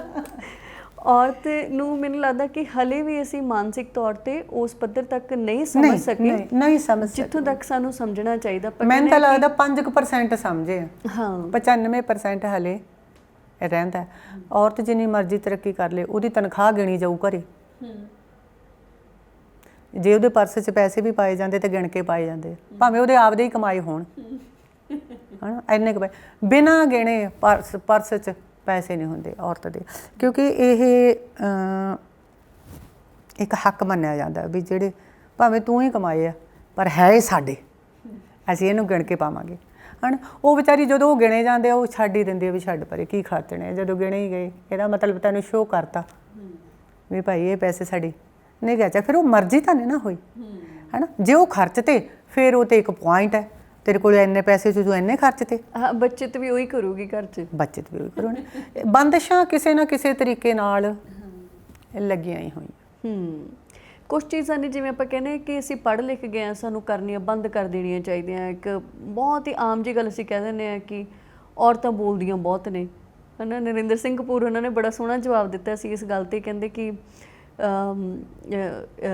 ਕਹਿੰਦੇ ਔਰਤ ਬੋਲਦੀ ਜ਼ਿਆਦਾ ਨਹੀਂ, ਉਹਦੇ ਕੋਲੇ ਬੋਲਣ ਦੇ ਵਿਸ਼ੇ ਜ਼ਿਆਦਾ ਹੁੰਦੇ ਨੇਗੇ। ਦਿਨ 'ਚ ਕਹਿੰਦੇ ਉਹ ਕਿੰਨੇ ਤਰ੍ਹਾਂ ਦੇ ਕੰਮ ਕਰਦੀ ਆ ਘਰ 'ਚ, ਕਹਿੰਦੇ ਉਹਦੇ ਕੋਲੇ ਫਿਰ ਵਿਸ਼ੇ ਜ਼ਿਆਦਾ ਨੇ ਗੱਲ ਕਰਨ ਦੇ, ਇਸ ਕਰਕੇ ਉਹ ਗੱਲ ਜ਼ਿਆਦਾ ਕਰੂਗੀ। ਪਹਿਲਾਂ ਲੇਡੀਜ਼ ਸਿਰਫ ਸਾਉਣ ਦੇ ਮਹੀਨੇ 'ਚ ਇਕੱਠੀਆਂ ਹੁੰਦੀਆਂ ਸੀ, ਉਦੋਂ ਗੁੱਬ ਗਵਾਟ ਕੱਢਦੀਆਂ ਸੀ। ਉਸ ਤੋਂ ਬਾਅਦ ਹੌਲੀ ਹੌਲੀ ਜ਼ਮਾਨਾ ਵੱਧ ਗਿਆ, ਲੇਡੀਜ਼ ਇਕੱਠੀਆਂ ਹੋ ਕੇ ਕੱਟਣ ਲੱਗ ਗਈਆਂ, ਫਿਰ ਉਹ ਉਦੋਂ ਕਰਦੀਆਂ ਸੀ। ਜਾਂ ਇਕੱਠੀਆਂ ਹੋ ਕੇ ਚਾਦਰਾਂ ਕੱਢਦੀਆਂ ਸੀ, ਉਦੋਂ ਮਤਲਬ ਗੁੱਬ ਗਵਾਟ ਕੱਢਦੀਆਂ ਸੀ। ਜਿਵੇਂ ਜਿਵੇਂ ਉਹਨਾਂ ਨੂੰ ਸਮਾਂ ਮਿਲਦਾ ਗਿਆ, ਹੁਣ ਤਾਂ ਵਿਚਾਰੀਆਂ ਨੂੰ ਸਮਾਂ ਹੀ ਬਹੁਤ ਘੱਟ ਮਿਲਦਾ। ਹੁਣ ਤਾਂ ਫੋਨ 'ਤੇ ਗੁੱਬ ਗਵਾਟ ਨਿਕਲਦੇ ਆ। ਹੁਣ ਤਾਂ ਕਹਿੰਦੇ ਵੀ ਫੋਨ ਲੋਕਾਂ ਨੂੰ ਨੇੜੇ ਕੀ ਕੀਤਾ, ਮੇਰੇ ਗੱਲ ਦੂਰ ਹੀ ਕਰਤਾ। ਮੈਂ ਸੁਰਜੀਤ ਪਾਤਰ ਜੀ ਦਾ ਇੱਕ ਪੇਜ ਆ, ਉਹ 'ਤੇ ਮੈਂ ਇੱਕ ਪੜ੍ਹੀ ਸੀ, ਕਹਿੰਦੇ ਬਾਰਿਸ਼ ਦਾ ਪਾਣੀ ਹੁਣ ਤਾਂ ਉਦਾਸ ਹੀ ਹੋ ਜਾਂਦਾ, ਕਿਉਂਕਿ ਜਿਹੜੇ ਬੱਚਿਆਂ ਨੇ ਉਸ ਪਾਣੀ 'ਚ ਕਿਸ਼ਤੀਆਂ ਚਲਾਉਣੀਆਂ ਸੀ, ਉਹਨਾਂ ਨੇ ਯਾਰੀ ਮੋਬਾਈਲਾਂ ਨਾਲ ਪਾ ਲਈ, ਹੈ ਨਾ। ਅਤੇ ਕਿਉਂਕਿ ਔਰਤ ਨੂੰ ਸਮਾਂ ਘੱਟ ਮਿਲਦਾ ਗੁੱਬ ਗਵਾਟ ਕੱਢਣ ਦਾ। ਉਹ ਵਿਚਾਰੀ ਘੁਟਨ 'ਚ ਹੀ ਰਹਿੰਦੇ ਵੀ ਇਹਨੂੰ ਨਾ ਬੋਲਿਆ ਜਾਵੇ, ਇਹਨੂੰ ਨਾ ਕੁਛ ਕਿਹਾ ਜਾਵੇ, ਕਿਉਂਕਿ ਮਰਦ ਵੱਲੋਂ ਇੱਕ ਹੁਕਮ ਹੁੰਦਾ ਵੀ ਮੇਰੀ ਮਾਂ ਬਾਰੇ ਨਾ ਨਾ ਨਾ, ਮੇਰੇ ਬਾਪ ਬਾਰੇ ਨਾ ਨਾ ਨਾ, ਮੇਰੇ ਭਰਾਵਾਂ ਦੇ ਜਾਂ ਮੇਰੇ ਭੈਣ ਬਾਰੇ ਜਾਂ ਮੇਰੇ ਖਾਨਦਾਨ ਬਾਰੇ ਤੇਰੀ ਜੀਭ 'ਤੇ ਕੋਈ ਗੱਲ ਨਹੀਂ ਹੋਣੀ ਚਾਹੀਦੀ, ਭਾਵੇਂ ਉਹ ਚੰਗੀ ਹੈ ਭਾਵੇਂ ਉਹ ਬੁਰੀ ਹੈ। ਤਾਲਾ ਤਾਂ ਉਹਦੀ ਜੀਭ 'ਤੇ ਪਹਿਲਾਂ ਹੀ ਲਾਤਾ, ਉਹ ਗੁੱਬ ਗਵਾਟ ਕੱਢੂ ਕਿੱਥੇ? ਫਿਰ ਉਹ ਕਿਤੇ ਜਾਊਗੀ ਫੇਰ ਹੀ ਕੱਢੂ ਕਿ ਹਾਂ ਤੈਨੂੰ ਮੈਂ ਵਿਆਹ ਕੇ ਲਿਆਇਆ। ਲਾਵਾਂ ਫੇਰੇ ਨਾਲ ਲੈਣ ਦੇ ਨਾਲ ਨਾਲ ਮੈਂ ਤੇਰੇ ਪੇਕਿਆਂ ਨੂੰ ਗਾਲਾਂ ਦੇਣ ਦਾ ਠੇਕਾ ਨਾਲ ਹੀ ਲੈ ਕੇ ਆਇਆ, ਹੈ ਨਾ। ਗਲਤੀ ਔਰਤ ਤੋਂ ਹੁੰਦੀ ਹੈ, ਗਾਲਾਂ ਉਹਦੇ ਭਰਾਵਾਂ ਨੂੰ। ਮੰਨ ਲਓ ਮੇਰੇ ਤੋਂ ਕੁਛ ਡੁੱਲਿਆ ਗਿਆ, ਮੈਂ ਆਪਣੇ ਆਪ 'ਤੇ ਲਊਂ, ਮੈਂ ਕਿਸੇ ਨੂੰ ਕਿਉਂ ਕਹੂੰ? ਨੁਕਸਾਨ ਮੇਰੇ ਹੱਥੋਂ ਹੋਇਆ, ਗਾਲਾਂ ਮੇਰੀ ਮਾਂ ਨੂੰ, ਹੈ ਨਾ। ਕੋਈ ਗਲਤੀ ਫੂਡ 'ਚ ਮੇਰੇ ਤੋਂ ਹੋਈ, ਗਾਲਾਂ ਮੇਰੇ ਪਿਓ ਨੂੰ। ਤੁਸੀਂ ਸੋਚੋ ਵੀ ਉਦੋਂ ਔਰਤ ਕਿੰਨੀ ਮਜਬੂਰ ਹੁੰਦੀ ਹੋਊਗੀ, ਕਿਉਂਕਿ ਜਿੰਨੇ ਮੁੰਡੇ ਨੂੰ ਆਪਦੇ ਮਾਂ-ਬਾਪ ਪਿਆਰੇ ਹੈ ਨਾ, ਜਿੰਨੀ ਇੱਜ਼ਤ ਮੁੰਡਾ ਆਪਦੇ ਮਾਂ-ਬਾਪ ਦੀ ਚਾਹੁੰਦਾ, ਓਨੀ ਇੱਜ਼ਤ ਕੁੜੀ ਵੀ ਚਾਹੁੰਦੀ ਹੈ। ਜੇ ਮੁੰਡੇ ਨੂੰ ਪੈਦਾ ਮਾਂ-ਬਾਪ ਨੇ ਕੀਤਾ ਹੁੰਦਾ ਨਾ ਤੇ ਬੇਟੀ ਨੂੰ ਵੀ ਪੈਦਾ ਮਾਂ-ਬਾਪ ਨੇ ਕੀਤਾ ਹੁੰਦਾ। ਆਪਣਾ ਵੀ ਉਨੀਆਂ ਅੰਦਰਾਂ ਜੁੜੀਆਂ ਹੁੰਦੀਆਂ ਆਪਣੇ ਮਾਂ-ਬਾਪ ਨਾਲ, ਹਨਾ। ਇਹ ਨਹੀਂ ਹੈ ਵੀ ਜੇ ਤੁਸੀਂ ਘੁੱਟ ਵੱਧ ਪੀ ਲਈ ਤਾਂ ਵੀ ਤੁਸੀਂ ਕੁੜੀ ਦੇ ਮਾਂ-ਬਾਪ ਨੂੰ ਗਾਲਾਂ ਕੱਢਦੀਆਂ, ਹਨਾ। ਜੇ ਤੁਸੀਂ ਬਾਹਰੋਂ ਥੱਕੇ ਟੁੱਟੇ ਆਏ ਹੋ ਤਾਂ ਵੀ ਤੁਸੀਂ ਮਿਸਿਸ ਦੇ ਮਾਂ-ਬਾਪ ਨੂੰ ਗਾਲਾਂ ਕੱਢਦੀਆਂ, ਹਨਾ। ਜੇ ਤੁਸੀਂ ਆਪਦੇ ਬਿਜ਼ਨਸ 'ਚ ਪਰੇਸ਼ਾਨ ਹੋ ਤਾਂ ਵੀ ਤੁਸੀਂ ਆਪਦੀ ਮਿਸਿਸ ਦੇ ਮਾਂ-ਬਾਪ ਨੂੰ ਗਾਲਾਂ ਕੱਢਦੀਆਂ। ਨਹੀਂ, ਇਹ ਕੋਈ ਮਰਦਾਨਗੀ ਨਹੀਂ ਹੈ। ਮੈਂ ਇਹਨੂੰ ਮਰਦਾਨਗੀ ਦੀ ਨਿਸ਼ਾਨੀ ਨਹੀਂ ਸਮਝਦੀ। ਸਹੀ ਮਰਦ ਉਹ ਹੈ ਆਪਦੀਆਂ ਸਾਰੀਆਂ ਪਰੇਸ਼ਾਨੀਆਂ ਨੂੰ ਇੱਕ ਪਾਸੇ ਰੱਖ ਕੇ ਪਹਿਲਾਂ ਫੈਮਿਲੀ ਨਾਲ ਟਾਈਮ ਸਪੈਂਡ ਕਰੇ, ਉਸ ਤੋਂ ਬਾਅਦ ਆਪਦੀ ਮਿਸਿਸ ਨਾਲ ਭਾਵੇਂ ਆਪਦੀ ਮਾਂ ਕੋਲੇ ਬਹਿ ਜੇ, ਭਾਵੇਂ ਆਪਦੇ ਬਾਪ ਕੋਲੇ ਬਹਿ ਜੇ, ਸੋਚੇ ਵੀ ਮੈਂ ਇਸ ਪਰੇਸ਼ਾਨੀ 'ਚੋਂ ਲੰਘ ਰਿਹਾ, ਮੈਂ ਕਿਵੇਂ ਹੈ ਨਾ। ਇਹ ਨਹੀਂ ਵੀ ਜਨਾਨੀ ਦੇ ਥੱਪੜ ਮੁੱਕੀ ਮਾਰ ਕੇ ਉਹਨੂੰ 2 ਪੈਗ ਲਾ ਕੇ ਗਾਲਾਂ ਦੇ ਕੇ ਸਾਰੀਆਂ ਮੁਸ਼ਕਿਲਾਂ ਹੱਲ ਹੁੰਦੀਆਂ। ਮੈਂ ਇਹਨਾਂ ਚੀਜ਼ਾਂ ਦੇ ਮੈਂ ਤਾਂ ਹੱਕ 'ਚ ਹੈ ਨਹੀਂ। ਤੇ ਬਹੁਤ ਔਰਤਾਂ ਮੈਂ ਐਸੀਆਂ ਦੇਖੀਆਂ ਜਿਹੜੀਆਂ ਹਲੇ ਵੀ ਇਹ ਜ਼ਿੰਦਗੀ ਹੰਢਾ ਰਹੀਆਂ ਨੇ। ਬਿਲਕੁਲ। ਇੱਕ ਚੀਜ਼ ਹੋਰ ਮੈਂ ਇਸੇ ਗੱਲ ਦੇ ਨਾਲ ਜੋੜਨਾ ਚਾਹੁੰਦੀ ਸੀਗੀ ਕਿ ਅਕਸਰ ਜਦੋਂ ਮੰਨ ਲਓ ਕਿ ਕਿਸੇ ਦਾ ਕੋਈ ਵਿਆਹ ਟੁੱਟਦਾ ਜਾਂ ਅੱਜ ਕੱਲ੍ਹ ਦਾ ਸੋਸ਼ਲ ਮੀਡੀਆ ਤੇ ਉੱਪਰ ਪੂਰਾ ਸ਼ੋਅ ਚੱਲਦਾ ਹੈ ਨਾ ਕਿਸੇ ਦੇ ਵੀ ਰਿਸ਼ਤੇ ਦਾ, ਤੇ ਆਪਾਂ ਕਹਿੰਦੇ ਆ ਕਿ ਪੱਕਾ ਇਹਦੀ ਮਾਂ ਦੀ ਦਖਲਅੰਦਾਜ਼ੀ ਨਾਲ ਟੁੱਟਿਆ ਹੋਊਗਾ ਜਾਂ ਇਹਦੀ ਮਾਂ ਦੀ ਦਖਲਅੰਦਾਜ਼ੀ ਬਹੁਤ ਸੀਗੀ। ਬੜਾ ਸਹੀ ਪਰ ਕੀ ਰਿਸ਼ਤਾ ਮੁੰਡੇ ਦੀ ਮਾਂ ਦੀ ਦਖਲਅੰਦਾਜ਼ੀ ਨਾਲ ਨਹੀਂ ਟੁੱਟ ਸਕਦਾ? ਉਹੀ ਤਾਂ ਹੈ ਵੀ ਸਾਰਾ ਗੁਨਾਹ ਵੀ ਜੀ ਦੇਖੋ ਕੁੜੀ ਮੁੰਡੇ 'ਚ ਲੜਾਈ ਹੋ ਗਈ, ਕੁੜੀ ਦੇ ਮਾਂ-ਬਾਪ ਨਹੀਂ ਬੋਲਣੇ ਚਾਹੀਦੇ, ਮੁੰਡੇ ਦੇ ਮਾਂ-ਬਾਪ ਭਾਵੇਂ ਕੋਲੇ ਖੜ ਕੇ ਕਟਵਾ ਦੇਣ, ਜਾਂ ਤਾਂ ਦੋਨਾਂ ਨੂੰ ਬਰਾਬਰ ਵੀ ਦੇਖੋ ਜੀ ਮੀਆਂ ਬੀਬੀ ਦੀ ਲੜਾਈ ਹੋ ਗਈ, ਨਾ ਕੁੜੀ ਵਾਲੇ ਬੋਲਣ ਨਾ ਮੁੰਡੇ ਵਾਲੇ ਬੋਲਣ, ਇਹ 1-2 ਦਿਨਾਂ 'ਚ ਇਹਨਾਂ ਦਾ ਕੰਪਰੋਮਾਈਜ਼ ਹੋ ਜੂ। ਜੇ ਕੰਪਰੋਮਾਈਜ਼ ਨਾ ਹੋਇਆ ਤਾਂ ਦੋਨੋਂ ਅੱਡ-ਅੱਡ ਹੋ ਜਾਣਗੇ। ਹਾਂ, ਅਗਰ ਨੂੰਹ ਬਦਤਮੀਜ਼ੀ ਕਰਦੀ ਹੈ ਫਿਰ ਬੋਲਣ ਦਾ ਹੱਕ ਹੈ। ਔਰਤ ਰਿਸਪੈਕਟ ਨਹੀਂ ਕਰਦੀ ਘਰ ਦੇ ਬਜ਼ੁਰਗਾਂ ਦਾ, ਮੰਨ ਲਓ ਮੈਂ ਆਪਦੇ ਸੱਸ ਸਹੁਰੇ ਦੀ ਕਦਰ ਨਹੀਂ ਕਰਦੀ ਜਾਂ ਜੇਠਾਂ ਦਰਾਣੀਆਂ ਦਿਓਰਾਂ ਦੀ ਕਦਰ ਨਹੀਂ ਕਰਦੀ, ਫਿਰ ਆਪਣੇ ਹਸਬੈਂਡ ਦਾ ਬੋਲਣ ਦਾ ਹੱਕ ਹੈ ਵੀ ਤੂੰ ਥੋੜ੍ਹੀ ਜਿਹੀ ਤਮੀਜ਼ ਨਾਲ ਚੱਲ। ਅਦਰਵਾਈਜ਼ ਕਹਿੰਦੇ ਜਨਾਨੀ ਸਿੱਧੇ ਰਾਹ 'ਤੇ ਚੱਲ ਰਹੀ ਹੈ ਫਿਰ ਵੀ ਉਹਨੂੰ ਵਿਚਾਰੀ ਨੂੰ ਕਹਿੰਦੇ ਕੀ ਹੁੰਦਾ ਨਾ, ਇੱਕ ਘੋਟਣ ਵਾਲਾ ਪੇਚ ਖਬੋਈ ਜਾਣਾ। ਮੈਂ ਇੱਕ ਗੱਲ ਸੁਣੀ, ਕਹਿੰਦੇ ਜਦੋਂ ਔਰਤ ਬਿਲਕੁਲ ਚੁੱਪ ਕਰ ਜਾਂਦੀ ਹੈ ਨਾ, ਔਰਤ ਦਾ ਰੌਲਾ ਪਾਉਣਾ ਬਹੁਤ ਜ਼ਰੂਰੀ ਹੁੰਦਾ। ਕਹਿੰਦੇ ਜਦੋਂ ਉਹ ਘਰੇ ਰੌਲਾ ਪਾਉਂਦੀ ਹੈ ਨਾ, ਉਹ ਸਮਝ ਲਓ ਵੀ ਉਹ ਠੀਕ ਹੈ, ਸਾਫ਼ ਫਿਰਦੀ ਹੈ। ਕਹਿੰਦੇ ਜਦੋਂ ਔਰਤ ਘਰੇ ਚੁੱਪ ਕਰ ਜਾਂਦੀ ਹੈ ਨਾ ਤਾਂ ਘਰ ਦੀਆਂ ਕੰਧਾਂ ਵੀ ਚੁੱਪ ਕਰ ਜਾਂਦੀਆਂ। ਔਰਤ ਦਾ ਬੋਲਣਾ ਬਹੁਤ ਜ਼ਰੂਰੀ ਹੈ। ਇਹ ਬੰਦਿਆਂ ਦੀ ਇੱਕ ਬਹੁਤ ਤਕੜੀ ਭੁੱਲ ਹੁੰਦੀ ਹੈ। ਜਦੋਂ ਔਰਤ ਚੁੱਪ ਫਿਰਦੀ ਹੁੰਦੀ ਉਹ ਕਹਿੰਦੇ ਸ਼ੁਕਰ ਹੈ ਮਾਹੌਲ ਸ਼ਾਂਤ ਹੈ, ਸ਼ੁਕਰ ਹੈ ਨਾ, ਉਹਦੇ ਇੱਕ ਜਵਾਰ ਭਾਟਾ ਆਉਂਦਾ ਚੱਲ ਰਿਹਾ ਹੁੰਦਾ। ਕਹਿੰਦੇ ਕਿਸੇ ਨੂੰ ਇੰਨਾ ਤੰਗ ਨਾ ਕਰੋ ਕਿ ਉਹ ਗਵਾਹੀ ਪਾਉਣ ਲਈ ਪਰਮਾਤਮਾ ਨੂੰ ਸੱਦ ਲੇ, ਫਿਰ ਕੋਈ ਜੱਜ ਮਸਲੇ ਹੱਲ ਨਹੀਂ ਕਰ ਸਕਦਾ, ਕੋਈ ਵਕੀਲ ਮਸਲੇ ਹੱਲ ਨਹੀਂ ਕਰ ਸਕਦਾ। ਬਿਲਕੁਲ। ਸੋ ਮੈਂ ਇਹ ਚਾਹੁੰਦੀ ਸੀ ਕਿ ਜਿਵੇਂ ਹੁਣ ਤੱਕ ਆਪਾਂ ਇੱਕੋ ਫਿਕਸ ਧਾਰਨਾਵਾਂ ਜਿਹੀਆਂ ਬਣਾਈਆਂ ਹੋਈਆਂ ਨੇ ਕਿ ਕੁੜੀ ਦਾ ਘਰ ਖਰਾਬ ਹੋਇਆ ਇਹਦੀ ਮਾਂ ਦੀ ਦਖਲਅੰਦਾਜ਼ੀ ਦੀ ਵਜ੍ਹਾ ਨਾਲ ਖਰਾਬ ਹੋਇਆ, ਪਰ ਕਦੇ ਅਸੀਂ ਦੂਜੇ ਪਾਸੇ ਝਾਕਣ ਦੀ ਕੋਸ਼ਿਸ਼ ਨਹੀਂ ਕਰਦੇ ਕਿ ਕੀ ਉਸ ਘਰ 'ਚ ਕਿਤੇ ਮੁੰਡੇ ਦੀ ਮਾਂ ਦੀ ਦਖਲਅੰਦਾਜ਼ੀ ਤਾਂ ਨਹੀਂ ਸੀ ਜ਼ਿਆਦਾ, ਜਾਂ ਉਹਨਾਂ ਦੇ ਰਿਸ਼ਤੇ 'ਚ ਦਖਲਅੰਦਾਜ਼ੀ ਉਹਨਾਂ ਦੀ ਤਾਂ ਨਹੀਂ ਸੀ ਜ਼ਿਆਦਾ ਵੀ ਜਿਹਦੇ ਕਰਕੇ ਉਹਨਾਂ ਦੋਨਾਂ ਦਾ ਰਿਸ਼ਤਾ ਖਰਾਬ ਹੋ ਗਿਆ ਨਾ। ਹਮੇਸ਼ਾ ਅਸੀਂ ਕੁੜੀ ਦੇ ਮਾਂ-ਬਾਪ ਦੀ ਜਾਂ ਕੁੜੀ ਦੀ ਮਾਂ ਦੀ ਹੀ ਗੱਲ ਕਰਾਂਗੇ ਜਦੋਂ ਕਿਸੇ ਦੇ ਰਿਲੇਸ਼ਨਸ਼ਿਪ ਦਾ ਕੋਈ ਕ੍ਰਾਈਸਿਸ ਖੜਾ ਹੁੰਦਾ ਹੈ ਨਾ। ਸੋ ਬਹੁਤ ਮਿਹਰਬਾਨੀ, ਤੁਸੀਂ ਸਾਡੇ ਲਈ ਇੰਨਾ ਸਮਾਂ ਕੱਢਿਆ, ਸਾਡੇ ਨਾਲ ਗੱਲਾਂ ਕੀਤੀਆਂ, ਸਾਡੇ ਦਰਸ਼ਕਾਂ ਦੇ। ਗੁਰਦੀਪ ਸਿੰਘ, ਮੈਂ ਵੀ ਕਹਾਂਗੀ ਕਿ ਆਪਾਂ ਆਪਣੇ ਦਿਲ ਦੇ ਬਲਬਲੇ ਕੱਢੇ ਹੈ, ਹੋ ਸਕਦਾ ਕਿਸੇ ਨੂੰ ਅੱਛੇ ਨਾ ਲੱਗੇ ਹੋਣ। ਮੈਂ ਤਾਂ ਬਲਬਲੇ ਵੀ ਨਹੀਂ ਕਿਹਾ, ਮੈਂ ਕਿਹਾ ਵਲਵਲੇਵਿਆਂ ਦੀ ਗੱਲ ਕਰਦੀ ਹਾਂ। ਮੈਂ ਤਾਂ ਬਲਬਲੇ ਹੀ ਕੱਢੇ ਜੀ। ਮੈਂ ਤਾਂ ਜੋ ਦੇਖਦੀ ਹਾਂ, ਜੋ ਮੇਰੇ ਨਾਲ ਆਪ ਬੀਤਦਾ, ਜੋ ਰਿਸ਼ਤੇਦਾਰੀਆਂ 'ਚ ਦੇਖਦੀ ਹਾਂ ਜਾਂ ਆਂਢ ਗੁਆਂਢ 'ਚ ਦੇਖਦੀ ਹਾਂ, ਮੈਂ ਉਹ ਸਾਰਾ ਕੁਛ ਕਹਿ ਦੇਣੀ ਹੁੰਦੀ ਹਾਂ। ਜ਼ਰੂਰੀ ਨਹੀਂ ਵੀ ਉਹ ਸਾਰਾ ਕੁਛ ਸਾਰਿਆਂ ਦੀ ਜ਼ਿੰਦਗੀ 'ਚ ਹੋਵੇ, ਪਰਮਾਤਮਾ ਕਰੇ ਇਹ ਸਾਰਾ ਕੁਛ ਸਾਰਿਆਂ ਦੀ ਜ਼ਿੰਦਗੀ 'ਚ ਨਾ ਹੋਵੇ, ਹੈ ਨਾ। ਸਾਰੀਆਂ ਮੇਰੀਆਂ ਭੈਣਾਂ, ਸਾਰੀਆਂ ਮੇਰੀਆਂ ਬੱਚੀਆਂ, ਸਾਰੀਆਂ ਬੇਟੀਆਂ ਸੌਖੀਆਂ ਰਹਿਣ। ਜਿਹੜੇ ਬਲਬਲੇ ਮੈਂ ਕਹੇ ਆ, ਜਿਹੜੀਆਂ ਗੱਲਾਂ ਮੈਂ ਕਹੀਆਂ, ਇਹਨਾਂ 'ਚੋਂ ਗੁਜ਼ਰਨ ਹੀ ਨਾ, ਹੈ ਨਾ। ਪਰ ਜਿਹੜੇ ਗੁਜ਼ਰ ਰਹੇ ਨੇ ਉਹ ਥੋੜ੍ਹਾ ਜਿਹਾ ਸੋਲਿਡ ਹੋਣ, ਇਹਨਾਂ ਹਾਲਾਤਾਂ 'ਚੋਂ ਨਿਕਲਣ ਦੀ ਕੋਸ਼ਿਸ਼ ਕਰਨ, ਆਵਾਜ਼ ਉਠਾਉਣ। ਆਵਾਜ਼ ਉਠਾਉਣ ਦਾ ਮਤਲਬ ਇਹ ਨਹੀਂ ਹੁੰਦਾ ਵੀ ਜਿੰਦਾਬਾਦ ਮੁਰਦਾਬਾਦ, ਹੌਲੀ ਜਵਾਬ ਦੇਣਾ ਸਿੱਖਣ, ਹੈ ਨਾ। ਇਹ ਐਂ ਸਿਰ ਨੂੰ ਥੋੜ੍ਹਾ ਜਿਹਾ ਐਂ ਹਿਲਾਉਣਾ ਵੀ ਸਿੱਖਣ, ਫਿਰ ਹੌਲੀ ਪਰਮਾਤਮਾ ਆਪਣੇ ਆਪ ਸਾਰਾ ਕੁਛ ਸਹੀ ਕਰ ਦਿੰਦਾ। ਫਿਰ ਵੀ ਕੋਈ ਮੇਰੀ ਗੱਲ ਗਲਤ ਲੱਗੀ ਹੋਵੇ ਤਾਂ ਮੈਂ ਉਸ ਚੀਜ਼ ਲਈ ਮਾਫੀ ਮੰਗਾਂਗੀ। ਸੋ ਬਹੁਤ ਮਿਹਰਬਾਨੀ ਇੱਕ ਵਾਰ ਫਿਰ ਤੋਂ, ਸਤਿ ਸ਼੍ਰੀ ਅਕਾਲ। ਦੋਸਤੋ, ਇਹ ਸਨ ਸਾਡੇ ਨਾਲ ਜਸਵਿੰਦਰ ਬਰਾੜ ਹੋਰੀ, ਜਿਹੜੇ ਸਾਡੇ ਨਾਲ ਔਰਤਾਂ ਨੂੰ ਲੈ ਕੇ, ਔਰਤਾਂ ਦੀ ਮਾਨਸਿਕਤਾ ਨੂੰ ਲੈ ਕੇ ਜਾਂ ਔਰਤਾਂ ਨੂੰ ਲੈ ਕੇ ਜੋ ਸਮਾਜ ਦੇ ਵਿੱਚ ਧਾਰਨਾਵਾਂ ਬਣੀਆਂ ਹੋਈਆਂ ਨੇ ਉਹਨਾਂ ਵਿਸ਼ਿਆਂ ਤੇ ਗੱਲਬਾਤ ਕਰ ਰਹੇ ਸਨ।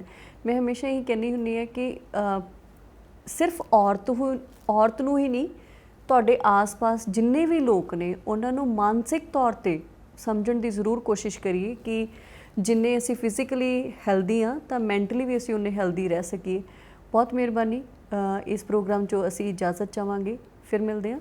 ਸਤਿ ਸ਼੍ਰੀ ਅਕਾਲ।